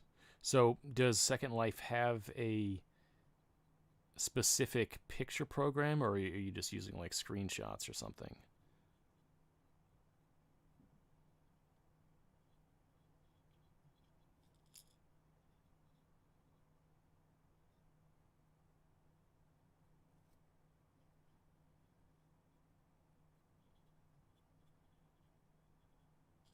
I think this brush has officially seen better days.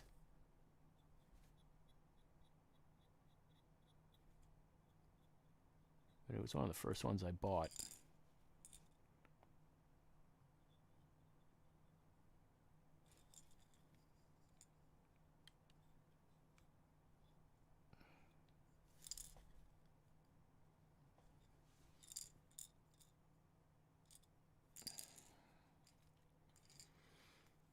Let's see.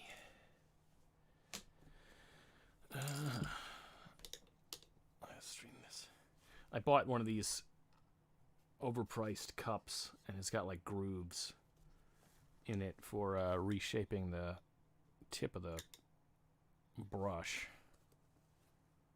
It's kind of useful, but like I said, this brush is, even when I clean it with like the brush cleaner, it's kind of clear that it's getting ready to be put out to pasture. But I think I have a similar brush.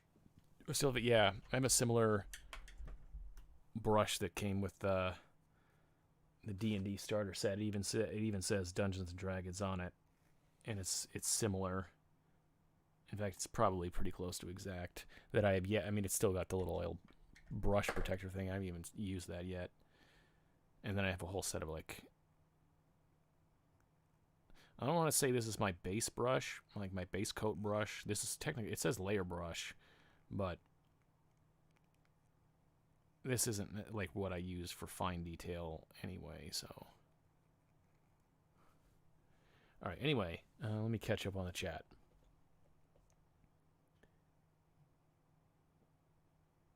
You can take screenshots in the program and edit them in Photoshop. I guess specifically what I mean is, does the program have a sub-program to choose how to frame the shots? Like I was playing Red Dead Redemption 2 a while ago, and I think I might wait to finish that till I get a PS5, honestly. But at any rate, like the program, like the game has a thing where you can take pictures, and at first I thought it was like, oh, this was just like a screenshot, but what it actually did was pause the game, and you can like, you have a virtual, it lets you control a virtual camera, and you can like move and orbit the camera and completely manipulate the camera in 3D space to compose the photo however you want. And that's, so you know what I mean? They're like, there's taking a screenshot, and then there's being able to like freeze, sort of freeze frame and then move the camera where you want.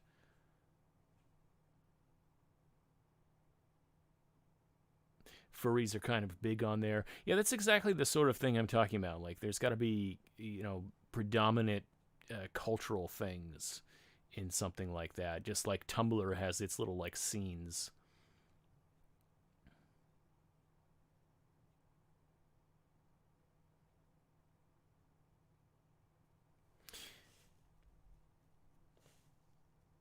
There's camera controls. Yeah.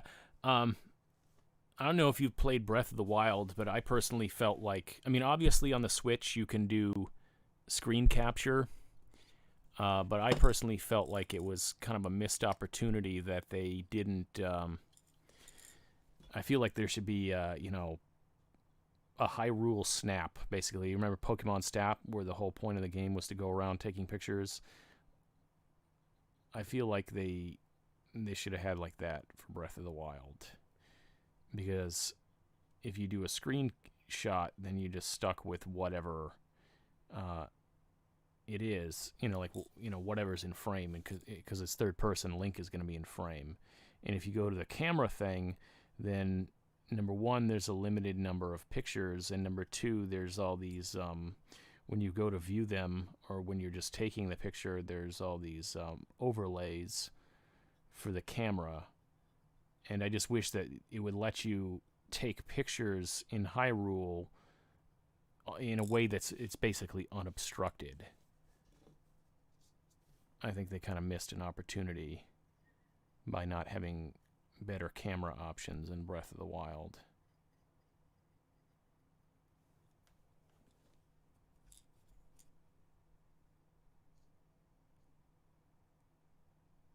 A lot of clubs for music, yeah. I mean, so that kind of sounds sort of like it was.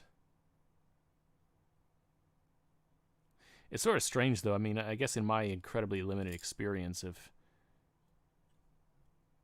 Second Life and IMVU that it kind of seemed hard to really meet or connect with anyone. Maybe it's just because I have the same terrible social skills in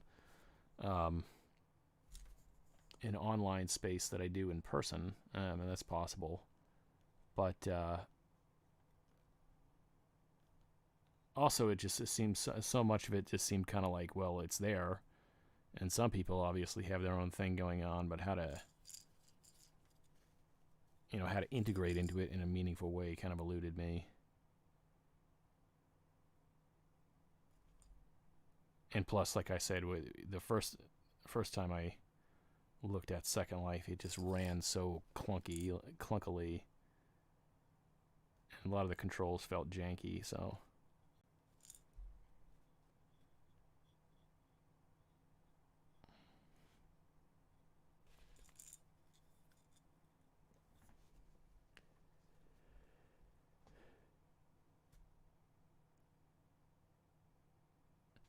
Halo Forge had a similar mechanic. I think a lot of games should incorporate more camera controls, but then again, I'm a photographer, so I would. But have you ever just yeah, I actually would be interested in checking it out again. It's always interested in trying out like different facets of the internet. And because when it first came out, it seemed so promising, and I know there was like a documentary on it. And obviously there are some people who are really into it, but anyway, I was going to say, have you ever tried Daz 3D? A lot of people, I mean, it's sort of funny because it seemed like one of the main uses I've seen for it is like adult visual novels. It seems to be one of the go-to ways to make that, but in order to get a lot of the adult stuff for it, you have to go. It's like they don't actually. That's not how they advertise it. Like the actual. There's it's because it's like 3D software. There's third-party asset sites, but the main Daz site kind of like. I'm sure that obviously there are other uses to it, and I'm just me, but like you'd never know what seems to be one of the main purposes people put it to, just by going on to the main asset store of the company.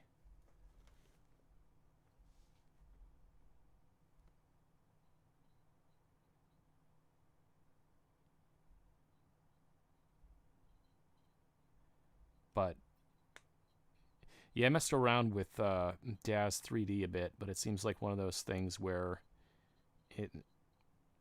I guess the term would be upsell, where it's like, oh, this is free, but you have to pay for literally everything. And I think what bothers me most is not the fact that it wants you to pay for outfits, because, having been familiar with things like Second Life, I'm familiar with the concept of like buying clothes for your avatar, even in games, like I have the amiibos for Breath of the Wild that give you different outfits. It's the fact that you have to buy haircuts for the models. I think that's what kind of like irks me about the free to use cost to like free to use in theory but costs to use in reality kind of model they have going. The fact that I have to buy hair, or they would want me to buy hair or find free hair.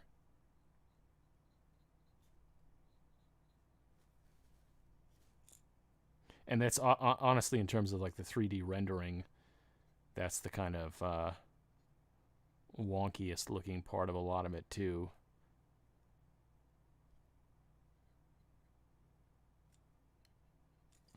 So it's like every individual haircut you have to buy separately, rather than just having some sort of tool that's like, this is hair and here's how you manipulate hair.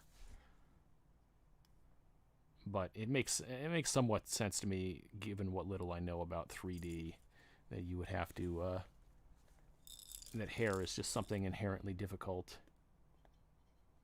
Did I say hair is inherently difficult? I think I did. No pun intended or whatever.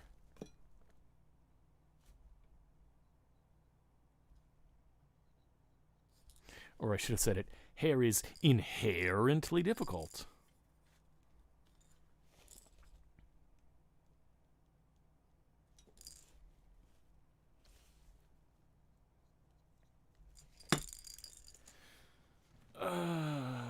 Wow, am I really done all of these guns? I probably missed a bunch of spots. I mean, I'm trying. On one hand, I'm trying to speed paint these, and on the other hand, I also feel like I'm being really sloppy at the same time. And plus, I'm kind of dividing my attention as well. So yeah, I got all of the guns. All their guns are done. Take a break for a second. Take a break from painting for a second. Oh man, I gotta put this on right. You have to line these up so that you can sort of hold this and push off that. So they have to both the tabs have to be on the same side. Anyway, 10 people in the chat, or 11 concurrent viewers, and not a lot of people chatting. If anybody wants to suggest topics, because like I said, I'm gonna take a break for a little bit from painting these guys. So let's see. First of all, let's zoom in. Okay, now I have a sense of where the camera is aimed.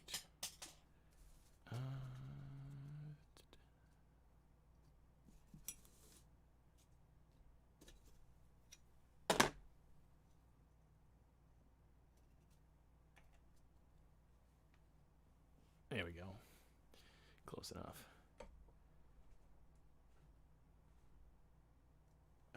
What fell? Was it the brush again? It's this damn brush fell again.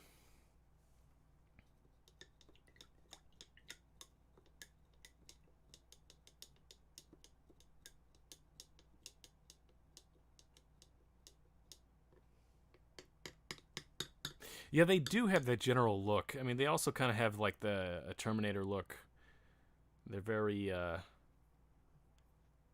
don't want to say generically sci-fi, but a lot of the stuff within 40K is like, oh, this has a familiar feel to it.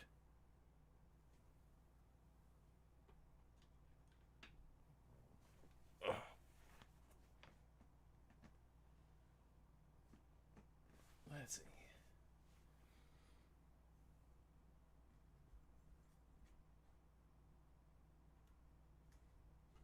I keep fussing with those damn things.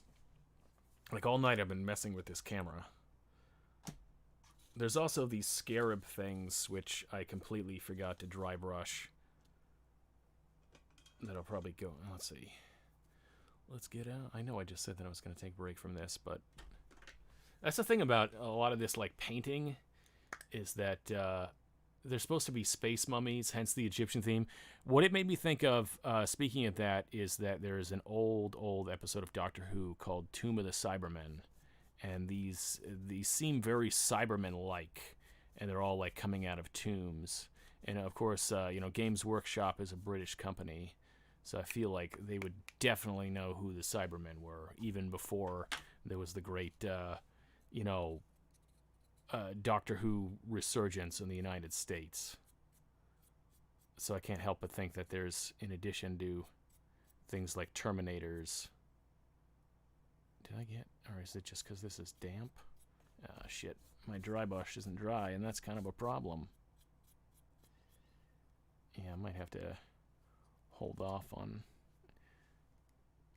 using this anymore tonight. But... Same with these other makeup brushes, but they don't really fit in the...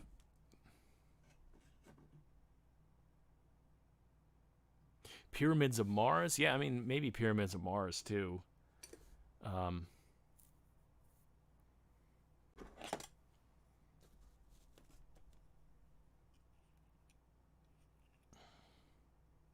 Yeah, Tomb of the Cybermen is like Patrick Troughton, so that was like probably a decade before Pyramids of Mars.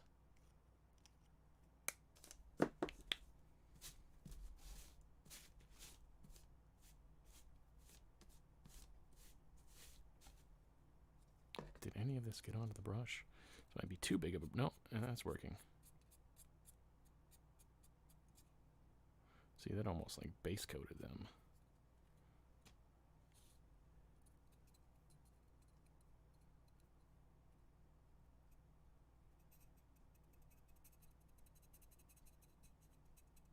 I wonder...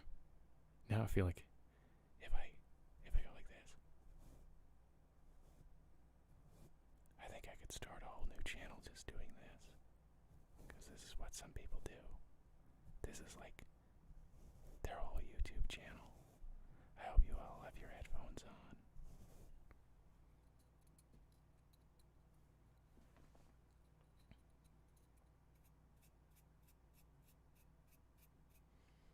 Did anyone enjoy that, or did this just get creepy?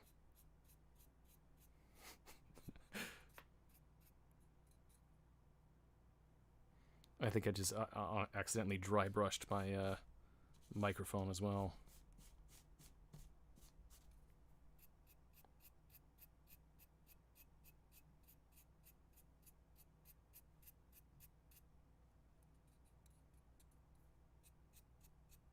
Yeah, no, I was trying to do ASMR. I always want to call it ADSR because that's a thing from synthesizers. But I just, this sound, it reminded me of so many ASMR videos. They're usually doing things like bringing out the makeup brush.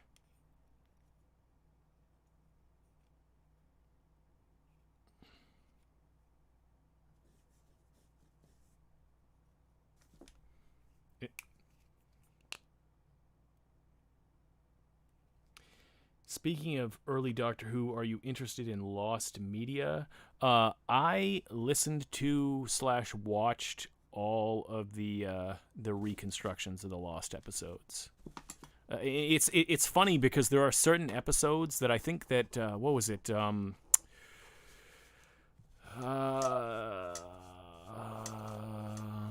want to say it was the. It was the one where Patrick Troughton comes back to Earth and finds out that he looks exactly like the man who's become the dictator of the world. And I feel like the word world is somewhere in the title. So I should, But anyway, that was one of my favorite episodes that was just like a reconstructed thing.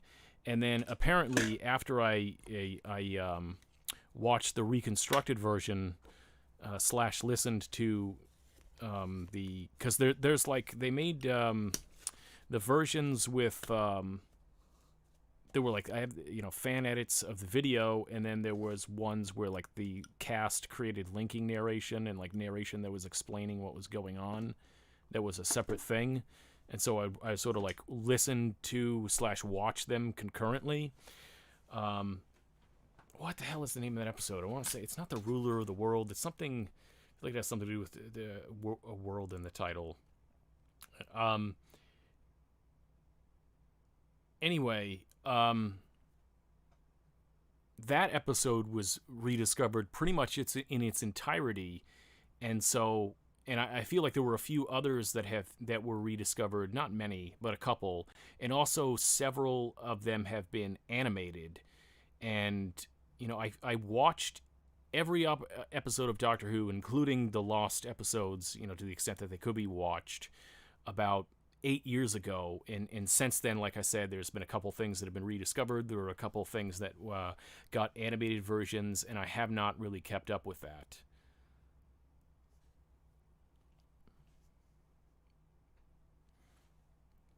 Let's see. Let's try doing some... try this again with these little guys here. I should change this water here in a second. The enemy of the world, yes. I knew the word world was in the title. And in terms of I really should watch that, because in terms of the Lost episodes, that one was my personal favorite. I mean, there were a few that I was just like, yeah, don't look too hard for this one. Fear Inoculum, any thoughts? Wow, I guess underwhelmed, to be brutally honest. I don't want to be like, oh yeah, I hated this, it sucked. But at the same time, hold on a second. I grabbed a larger.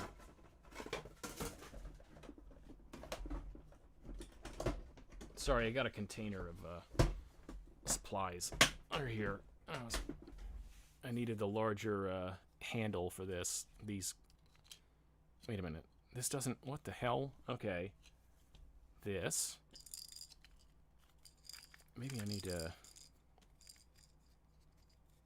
just try and force this open wider. It sounded dirty. Maybe I am supposed to use this size. It's just kind of on the edge of...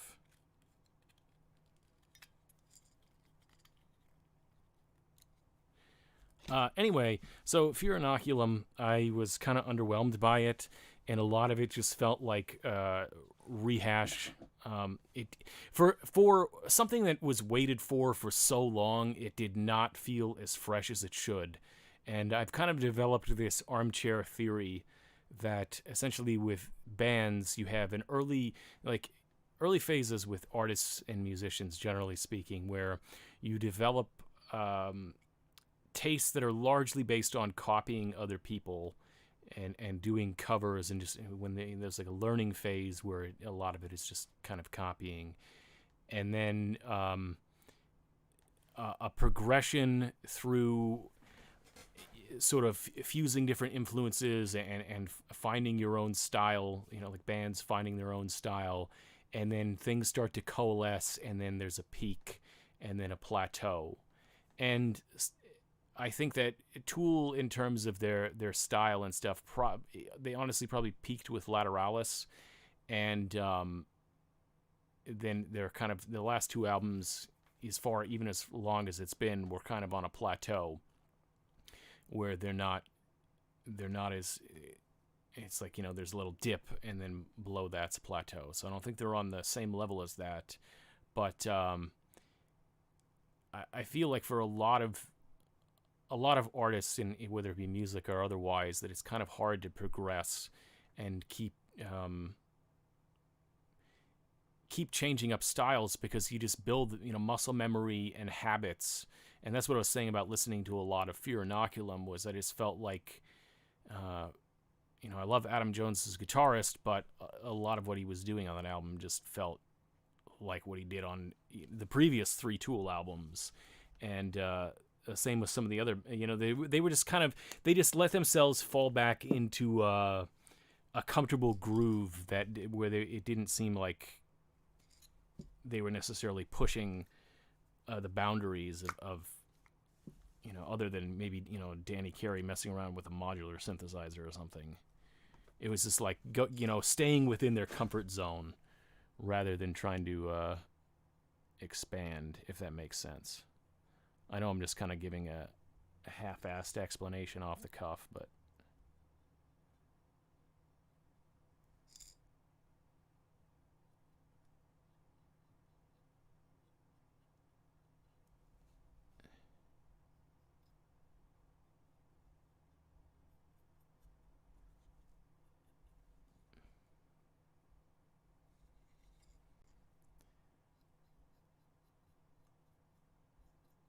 You've enjoyed Pussifer more? Yeah, I don't know. I should give Pussifer more of a chance. I don't even know if I like Maynard that much as a person. He seems like he can kind of be a dickhead. No, okay, I shouldn't say that. That's way too harsh. But I don't know. There's just certain things about him that rub me the wrong way. Like going to a Perfect Circle concert or a Tool concert and expecting everyone to pretend that it's like 2003 in terms of, say, cell phone use and stuff like that. It's like, who the fuck are you to tell me how I'm supposed to experience something? I know it can be, for a lot of bands, it could probably be, in certain regards, irritating, that people always have their phone outs, taking pictures, taking video.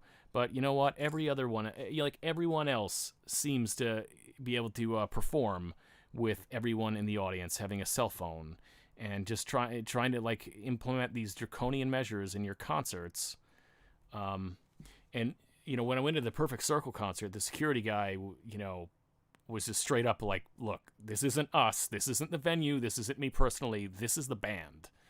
And they had Maynard's minions going around and tossing anyone out who uses a phone. And then finally, during the Tool concert, like for the last song, Maynard's like, well, I suppose you guys can all get your phones out. It's like, yeah, it's because it's like 2000 teens, and we don't need to, I don't know. I don't know. It's just, I'm sure that if I was in his position and I was surrounded by,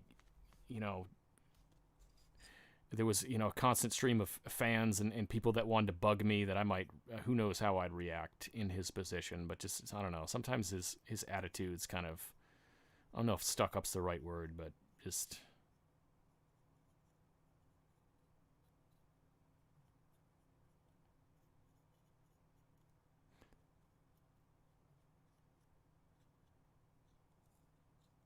People always, that's the thing that people say about, like, oh, Tool's pretentious. It's like, I don't know if Tool's pretentious. Maynard, maybe. And that was the other thing, too, is that honestly, Fear Inoculum, if I had to point to one weak link, I would say that there were definitely times when it almost felt like Maynard was kind of phoning it in. And even just seeing him on stage, I know I'm kind of just going on a anti-Maynard rant, and it's going to make me sound harsher towards him than I was, but I remember seeing him for the first time in 2001, which was obviously like 19 years ago, but he seemed really almost hypnotic on stage, like some sort of shaman. And then seeing him, 15, 16 years later, it's just like he's just, the charisma. I mean, I understand he's getting older and stuff like that, but I also know that he tries to keep in shape, and it was like the sense of charisma and magnetism was like practically gone, and he was just sort of standing there and kind of like, yep, I'm singing. I'm on tour instead of being in my winery.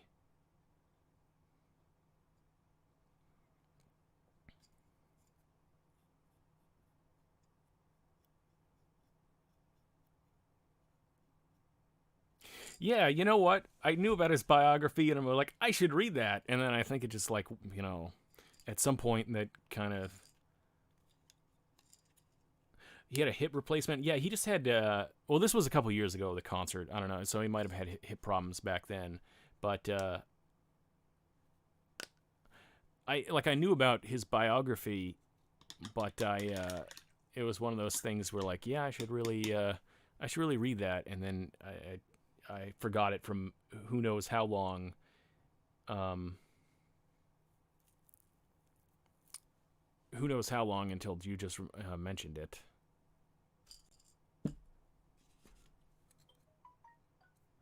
Well, that's my phone doing. See this? I'm gonna do the makeup thing. Okay. I think this shade I need to like thin because it's like a bit too bronzy. Or I'm probably gonna I do the layer of Necron compound and then I do the shade. I'm probably gonna go back over that with a light like after these dry at some point, go back over some of this stuff with more of the Necron compound.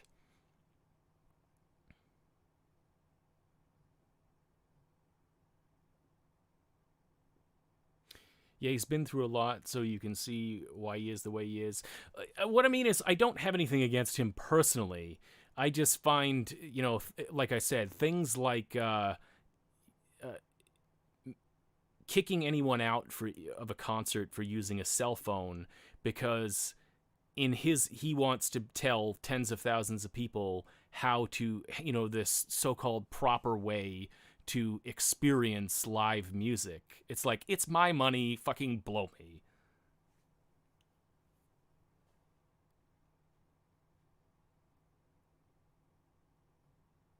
He was just at the back the whole time and didn't move. Well, he's in the back for sound reasons, and he's sort of on a riser back behind. Like, he's been doing that for a while, but I don't know if he moves that much, but the first time I saw him was when they opened for Nine Inch Nails, and he didn't move a lot. But if you look at the if you look at earlier Tool concerts, or Perfect Circle concerts from 20 plus years ago, it was more like he swayed, and he just had a very shamanistic, hypnotic stage presence that at some point I think he's somewhat he's somewhat lost a bit along the way. And again, it's probably just because he's older. If he had a hip replacement, I can understand that too. But yeah, I'm sure. I mean, I'm sure if I liked him, if I met him, I'd probably like him. But there's just certain aspects of his public persona that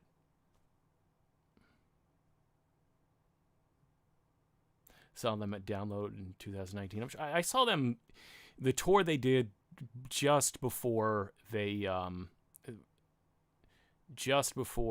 new album. But like I said, the first time I ever saw Maynard was in 2001. Or no, 2000. No, I'm sorry. It was 2000. 2001, I saw him with Tool. And then in 2003 and 2004, I saw him again with Perfect Circle. And then I saw Tool again in 2006. And then I don't think I saw any of those bands again until I saw Perfect Circle, 2017 or something like that. And then Tool in 2018.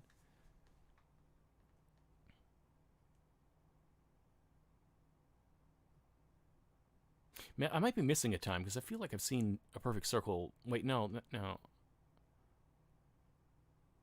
that makes sense. Yeah.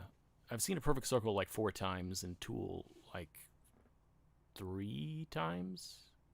4 times. No, that's right, because I saw them in 2003, 2001, 2003, 2006, and then 2 years ago. But I will be back in 30 seconds.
And we're back.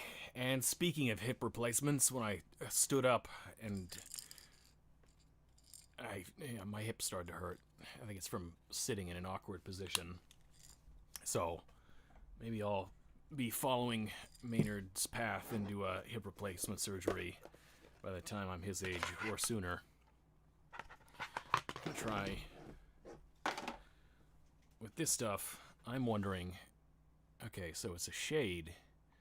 Do I thin this with water? I just got fresh water for the palette. It's like, should I try thinning this with water or contrast medium or thinner medium? I mean, it seems very liquidy. I mean, because it's a shade, it already seems very liquidy, but it goes on pretty strong. Femur in 2016 and still have a lot of pain. That sucks. I broke my collarbone when I was 17. Oh, is there a hole in this that just... I really, really need to replace this parchment paper. Because I think all that stuff I just dabbed out went into a hole in the parchment paper and into the sponge.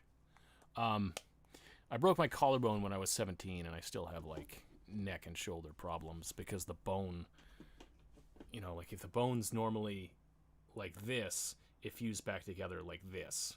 So this shoulder is, you know, slightly shorter, and I have trouble, like, sleeping on this side, and I get pain, like, in this muscle here, and, like, here, and just, like, a whole, like, upper left side, and it sucks. Let's see. Try adding water to this. But maybe I should just Google what thin shade with.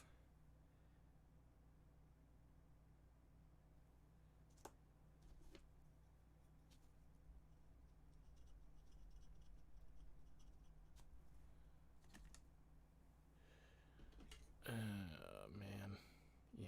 Okay, now I just tried to... Fucking A. Damn it! I just put another hole in the parchment paper that caused this stuff to go, like, right through.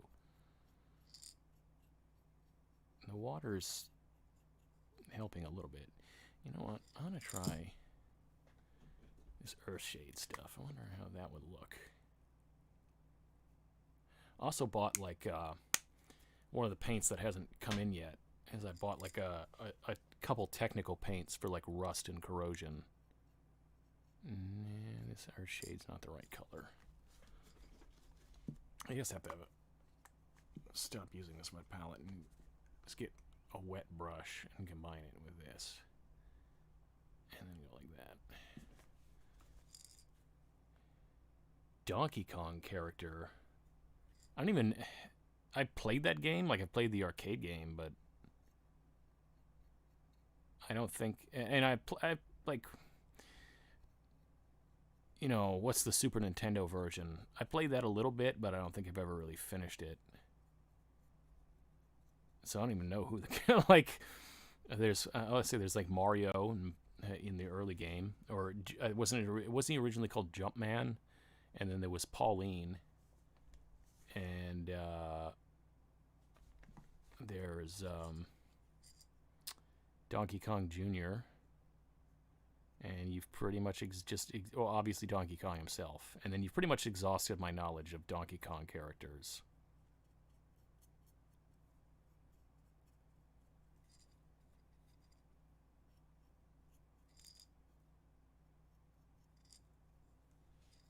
Let's see. Oh, okay, see if I can do this on camera. I guess I just have to get used to the kind of, like I said, go back over this with, zoom back out a little bit. Go back over this with the dry brush afterwards to sort of dim down some of the intensity of this shade.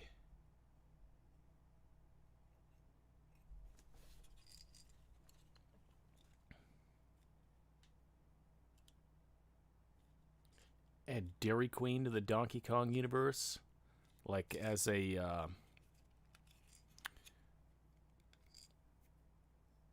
as a cross promotion thing. I don't know. I didn't Dairy Queen like not file for bankruptcy, but I don't think Dairy Queen really has the kind of money for that kind of product placement anymore. I don't know if it's doing so well.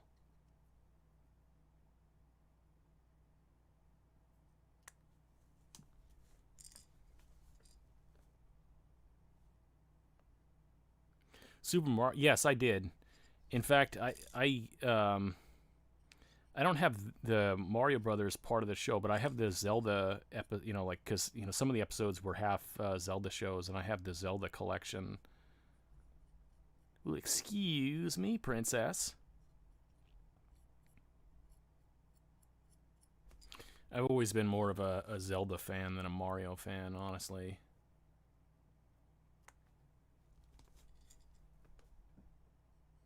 I don't think I really like platformers that much. That's not to say that I hate them. I think I like, my favorite Mario game is probably Mario Maker. It's like I like designing levels or attempting to design levels more than I like actually playing platformers. I started watching a Unity course about making a platformer. I should finish that and like actually try and build like a simple platformer game in Unity.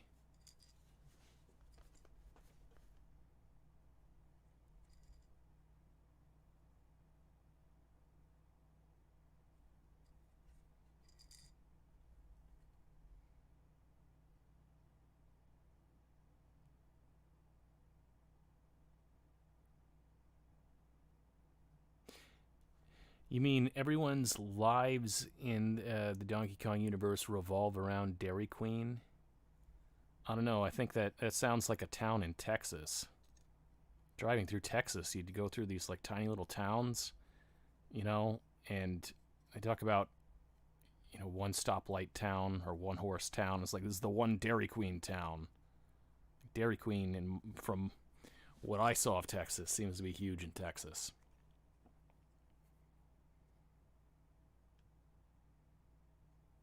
Although that's if I remember the news report I was thinking of before, that a lot of those rural Texas Dairy Queens were the ones that were closing. So,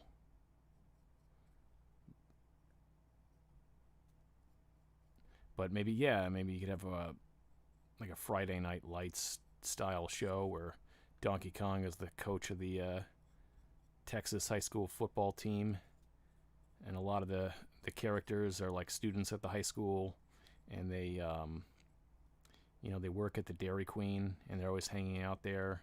It'd be like what was it, like the Peach Pit, or what was the place in Saved by the Bell,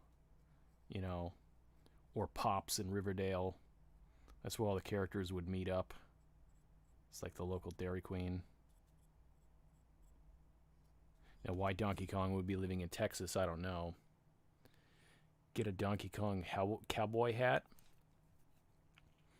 I bet you could find fan art of Donkey Kong wearing a cowboy hat. Like if you go on, DeviantArt or something, and just search Donkey Kong cowboy hat.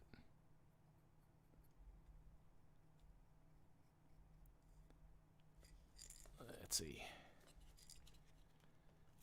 All right.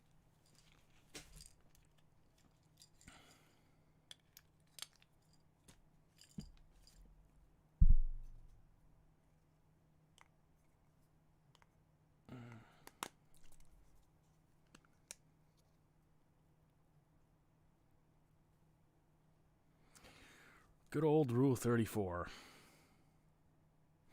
Watch out for it. That's the best part of fan art.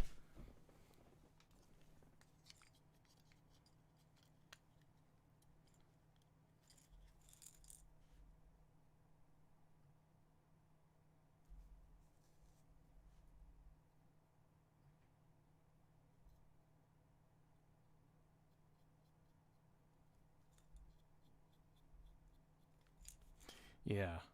So is it basically like Varsity Blues meets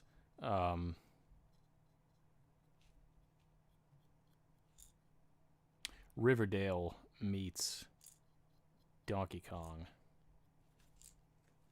I think it could work.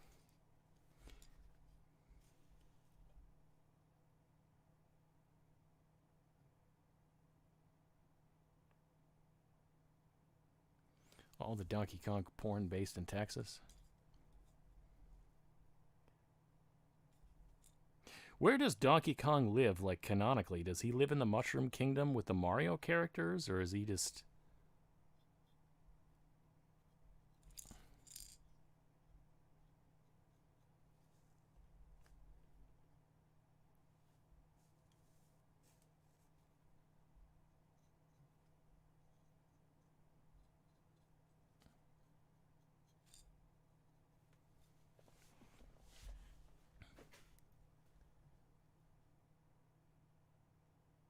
delete your comment by accident?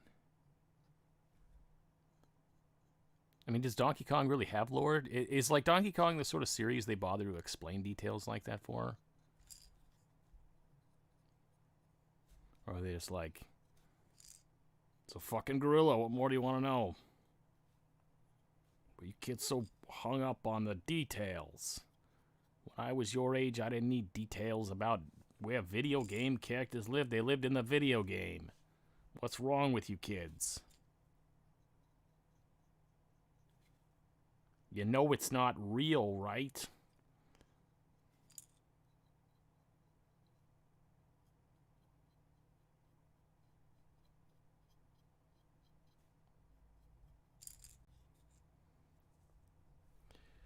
Let's see. Apparently it's Donkey Kong Island. Possible parody of Skull Island. That would make a lot of sense. Which is also interesting because they obviously there was the lawsuit about Donkey Kong where what was it, Universal tried to sue Nintendo, and they lost. So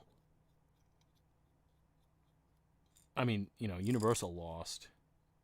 They're just rubbing it in by like, yeah, we can come even closer to making parodies of aspects of your thing. Try and sue us again. We dare you. Because that's totally how I would act if I won a lawsuit like that. They're like, oh, you think we're done parodying you? Try me.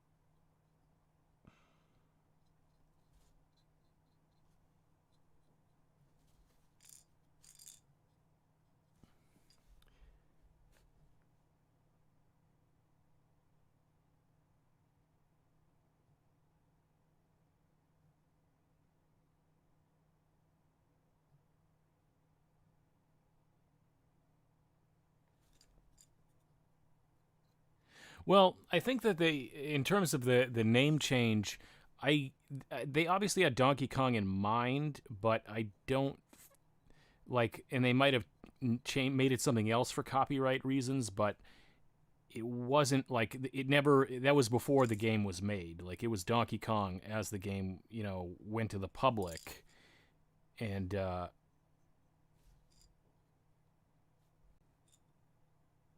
they were sued because you know, Universal still felt. But if I'm remembering the lawsuit correctly, it was basically kind of in the public domain, or there was something about it where it was like they didn't really have the rights the way that they were kind of claiming that they did. That combined with something akin to, you know, fair use and enough difference to make it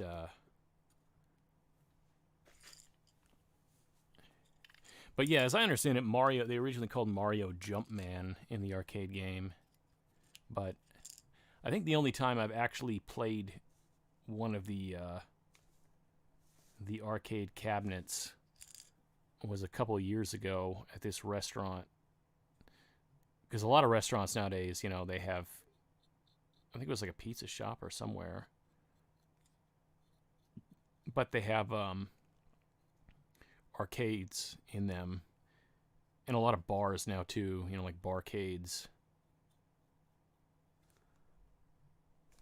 Although, again, going back to the whole Texas thing, I did go to an arcade in Texas outside Austin a couple years ago when I was there, but they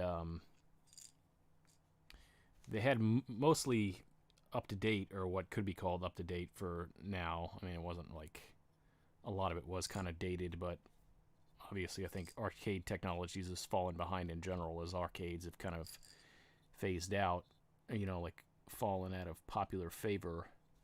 But it wasn't like a vintage arcade. It was kind of mostly games from whenever arcades started to fizzle out.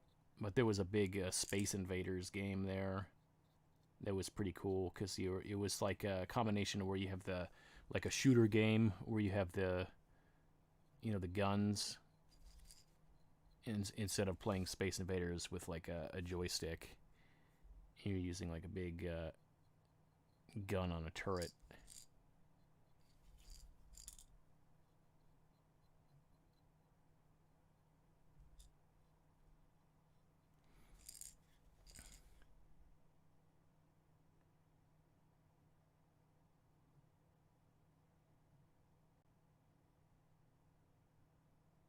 Um, there was also an arcade when I lived in Illinois. There was an arcade in this place, and it was one of those things where it sort of came about at a time. Obviously, now we're having a bit of a resurgence, you know, with restaurants having an arcade feature, or bars like barcades. Um, but there was an arcade where I went to, in the town I went to college, and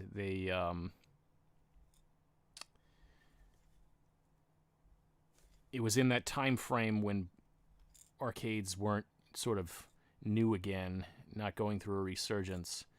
And I don't know of anyone who actually went into the arcade. It was kind of in an awkward, out of the way part of town. And I just wondered, like, is this some sort of drug laundering or like money laundering thing for drugs or something? Because this arcade has stayed in business for, you know, several years, and I've never seen anyone go in there or whatever. Or maybe it's just like some independently wealthy person who's like, this is what I want to do with my time, cost be damned. And maybe they just own the building and don't have to worry about paying rent and stuff like that. But there were definitely times when I seriously wondered, like, how is this place still in business? What are they actually selling?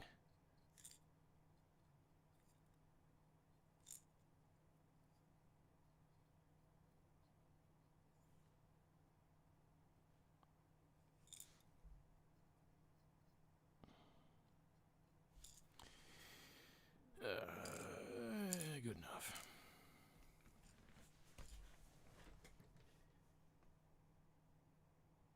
Arcades used to be commonplace in eateries and laundry places.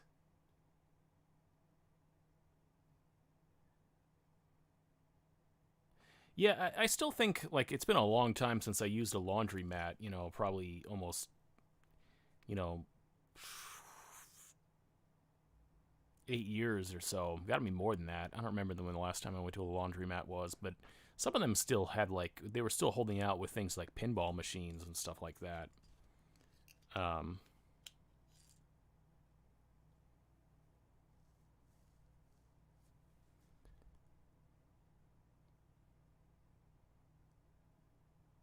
one of my old roommates had the X-Men arcade game, but it was very finicky in terms of getting it to work.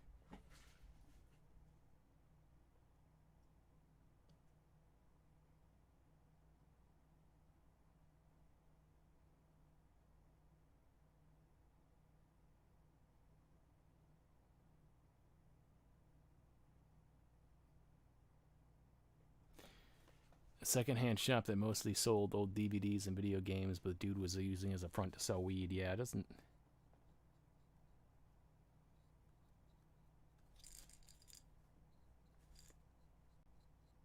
I don't know though. It seems like a lot of effort to go, you know, a lot of effort and risk. Just, I mean, I don't really smoke weed anymore, and I haven't in years. But all the weed dealers that I knew seemed to get by just fine selling it out of their apartments or house or whatever, and didn't have to come up with a whole like secondary business. But maybe they had their reasons, like they wanted to seem legit or whatever for other reasons. Easier to explain to their landlord where they work.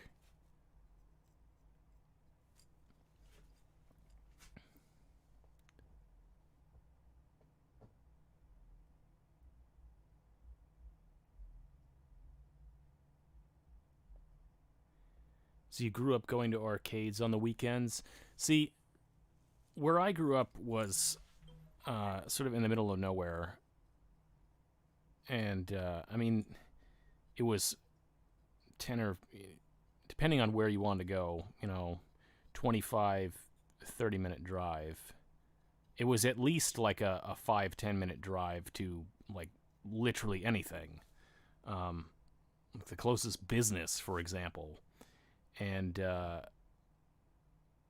so for much of my childhood, I rarely had opportunities to do anything like that. My childhood was like, there's a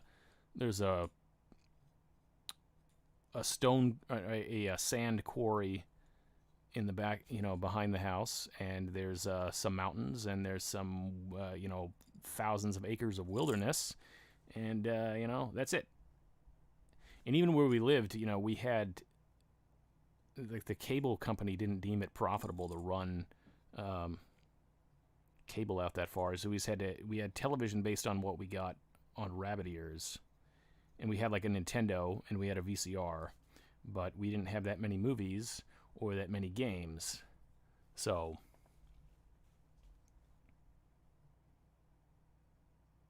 Croatia. You hate going to the comic book store as a female? Well, have you ever been to one that was like run by a woman or like had women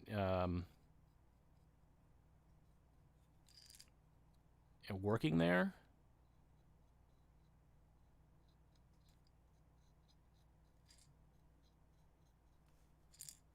No? Oh. I've been to several. That's why I kind of was asking. I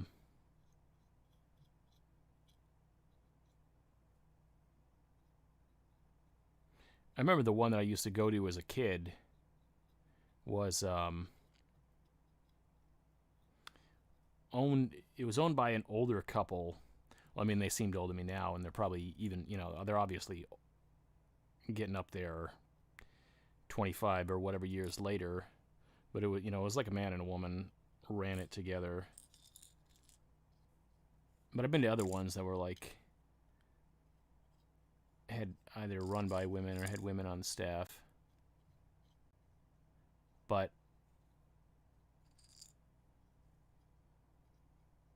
let's see. So, nice work. Oh, with the painting? Yeah, hopefully. I'm just kind of like batch speed painting these.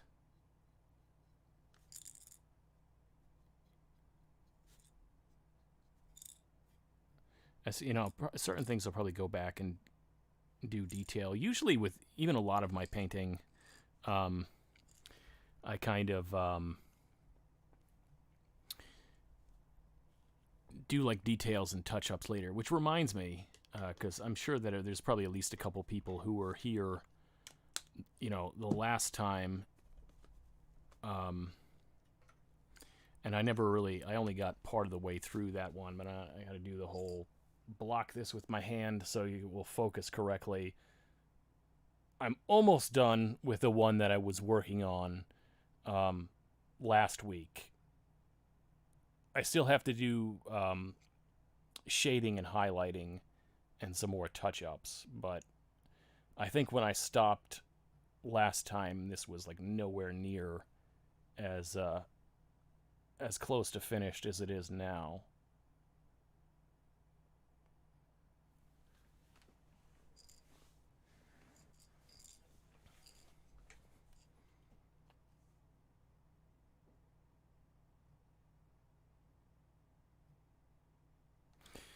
But what? Okay, so you said you made it feel like an alien for looking at comic books, but like when was the last time you really were in a comic book store? Though I feel like culture's changed a lot, um, in terms of fandom and comic books. But I do find that an interesting topic. Now it's reminding me of like the whole Anita Sarkeesian feminist frequency stuff, talking about women in comic book spaces or women in video games.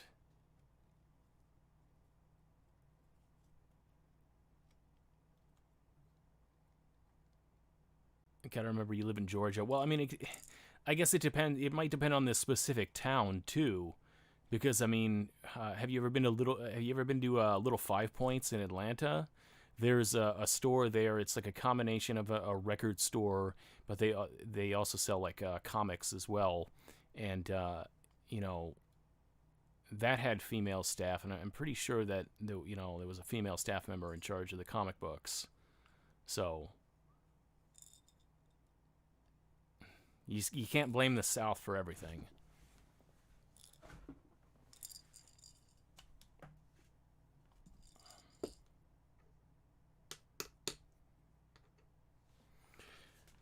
Oh.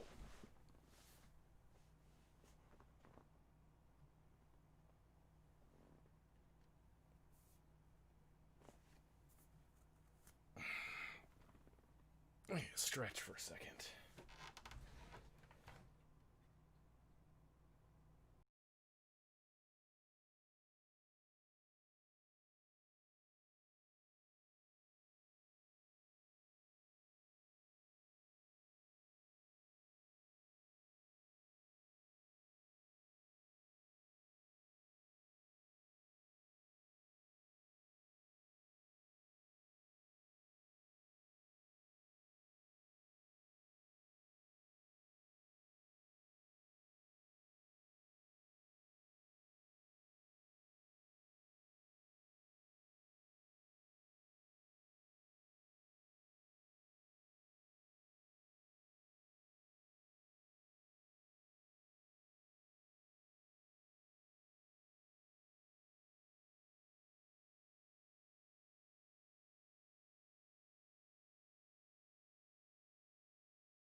All right, I'm looking at this. It's been almost 3 hours. No wonder my ass hurts.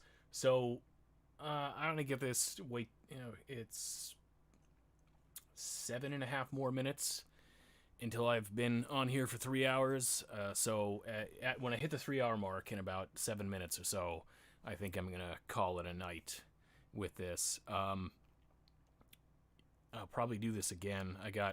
Like I said, I have to assemble 20 or 30 more of these guys and paint them up, and that's not even count. And then I have to do like a bunch of Space Marines, and then I still have a bunch of Sisters of Battle. I have a whole other Sisters of Battle squad. But I realized, for one thing, I got them primed, but I sub-assembled them, like I said, to make it easier to get up their battle skirts and paint. And I ordered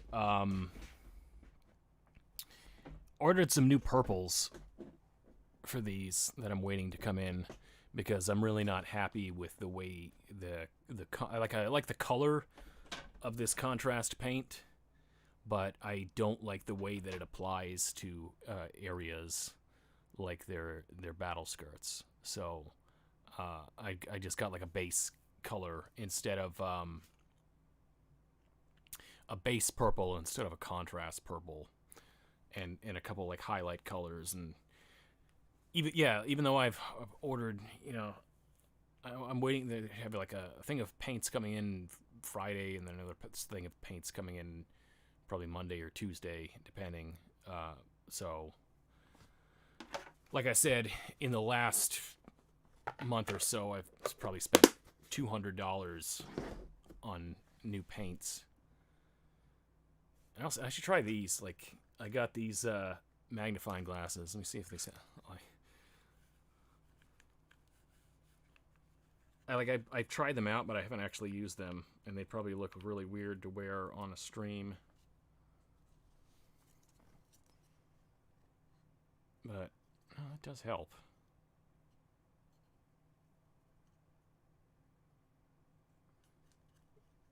Maybe that would help with keeping things in frame without having to like lean so far forward. Although I'm sure I look kind of ridiculous.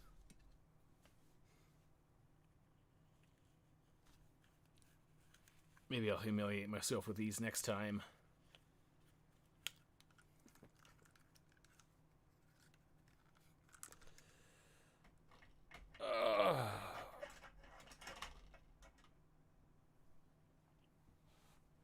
Nice specs, yeah. They got a Star Trek look to them. Yeah, there's a whole set. I got like a thing under this table that has all sorts of other additional painting supplies. It's like it's actually a tackle box, and it's something. I shamelessly ripped the idea off from somebody from the Warhammer 40K Facebook group, but it comes with a whole set of detachable lenses with different magnifications, and I have yet to even try. And it's also, I need to get batteries for it because it's got a little light on it as well.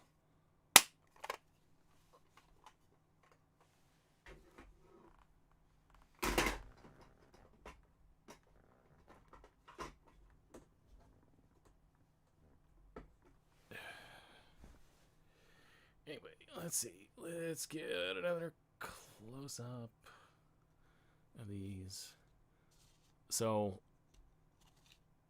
I mean, for 3 hours, I didn't do too bad because, let's see, I got all 9 of these Necron warriors base painted and gun painted. Still have to do this part here with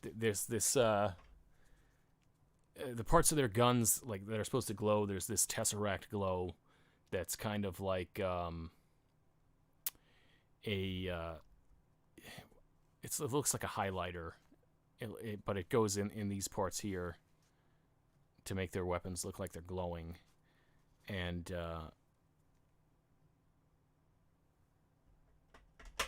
so I got to do this part of their weapons.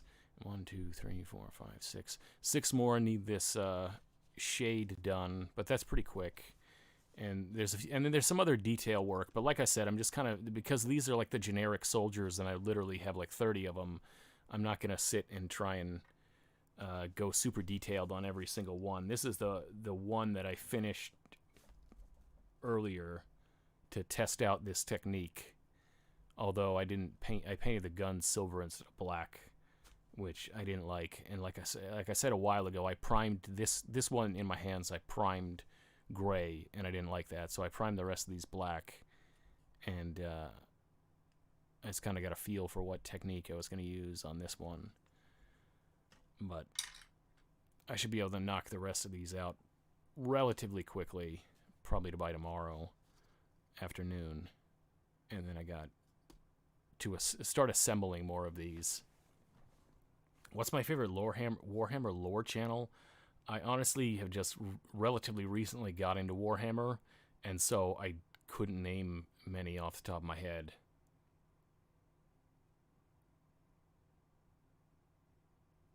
I kind of wonder, though, there's so many books, but it's like, how many do I have to, is there a particular starting point for the books, or do they all just kind of stand alone and you just have to have a basic like a basic knowledge of the world building. Thoughts on the new Joker movie? I gotta confess something. I have not seen the new Joker movie. I watch like one movie a month. Back the week of Halloween, I was on vacation and I watched 2 movies in a week, and that's like breaking records for me.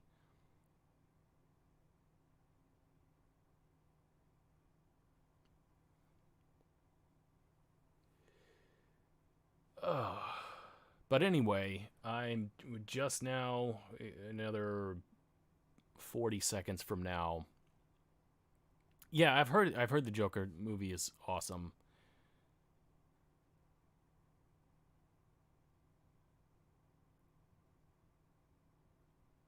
Mainly on the Garden Chaos. Um, yeah, I definitely want to check out some of the Warhammer books at some point. But at any rate, like I said, we're like 10 seconds from the 3 hour mark in terms of when I started the stream. And so I'm going to call it a night. So everyone, have a good night or whatever time it is in your time zone, and I will hopefully be making like a proper video here in the next week or so, and I'll probably do another one of these streams next week. Maybe I have to tinker around with the camera angles more and stuff like that. Good night.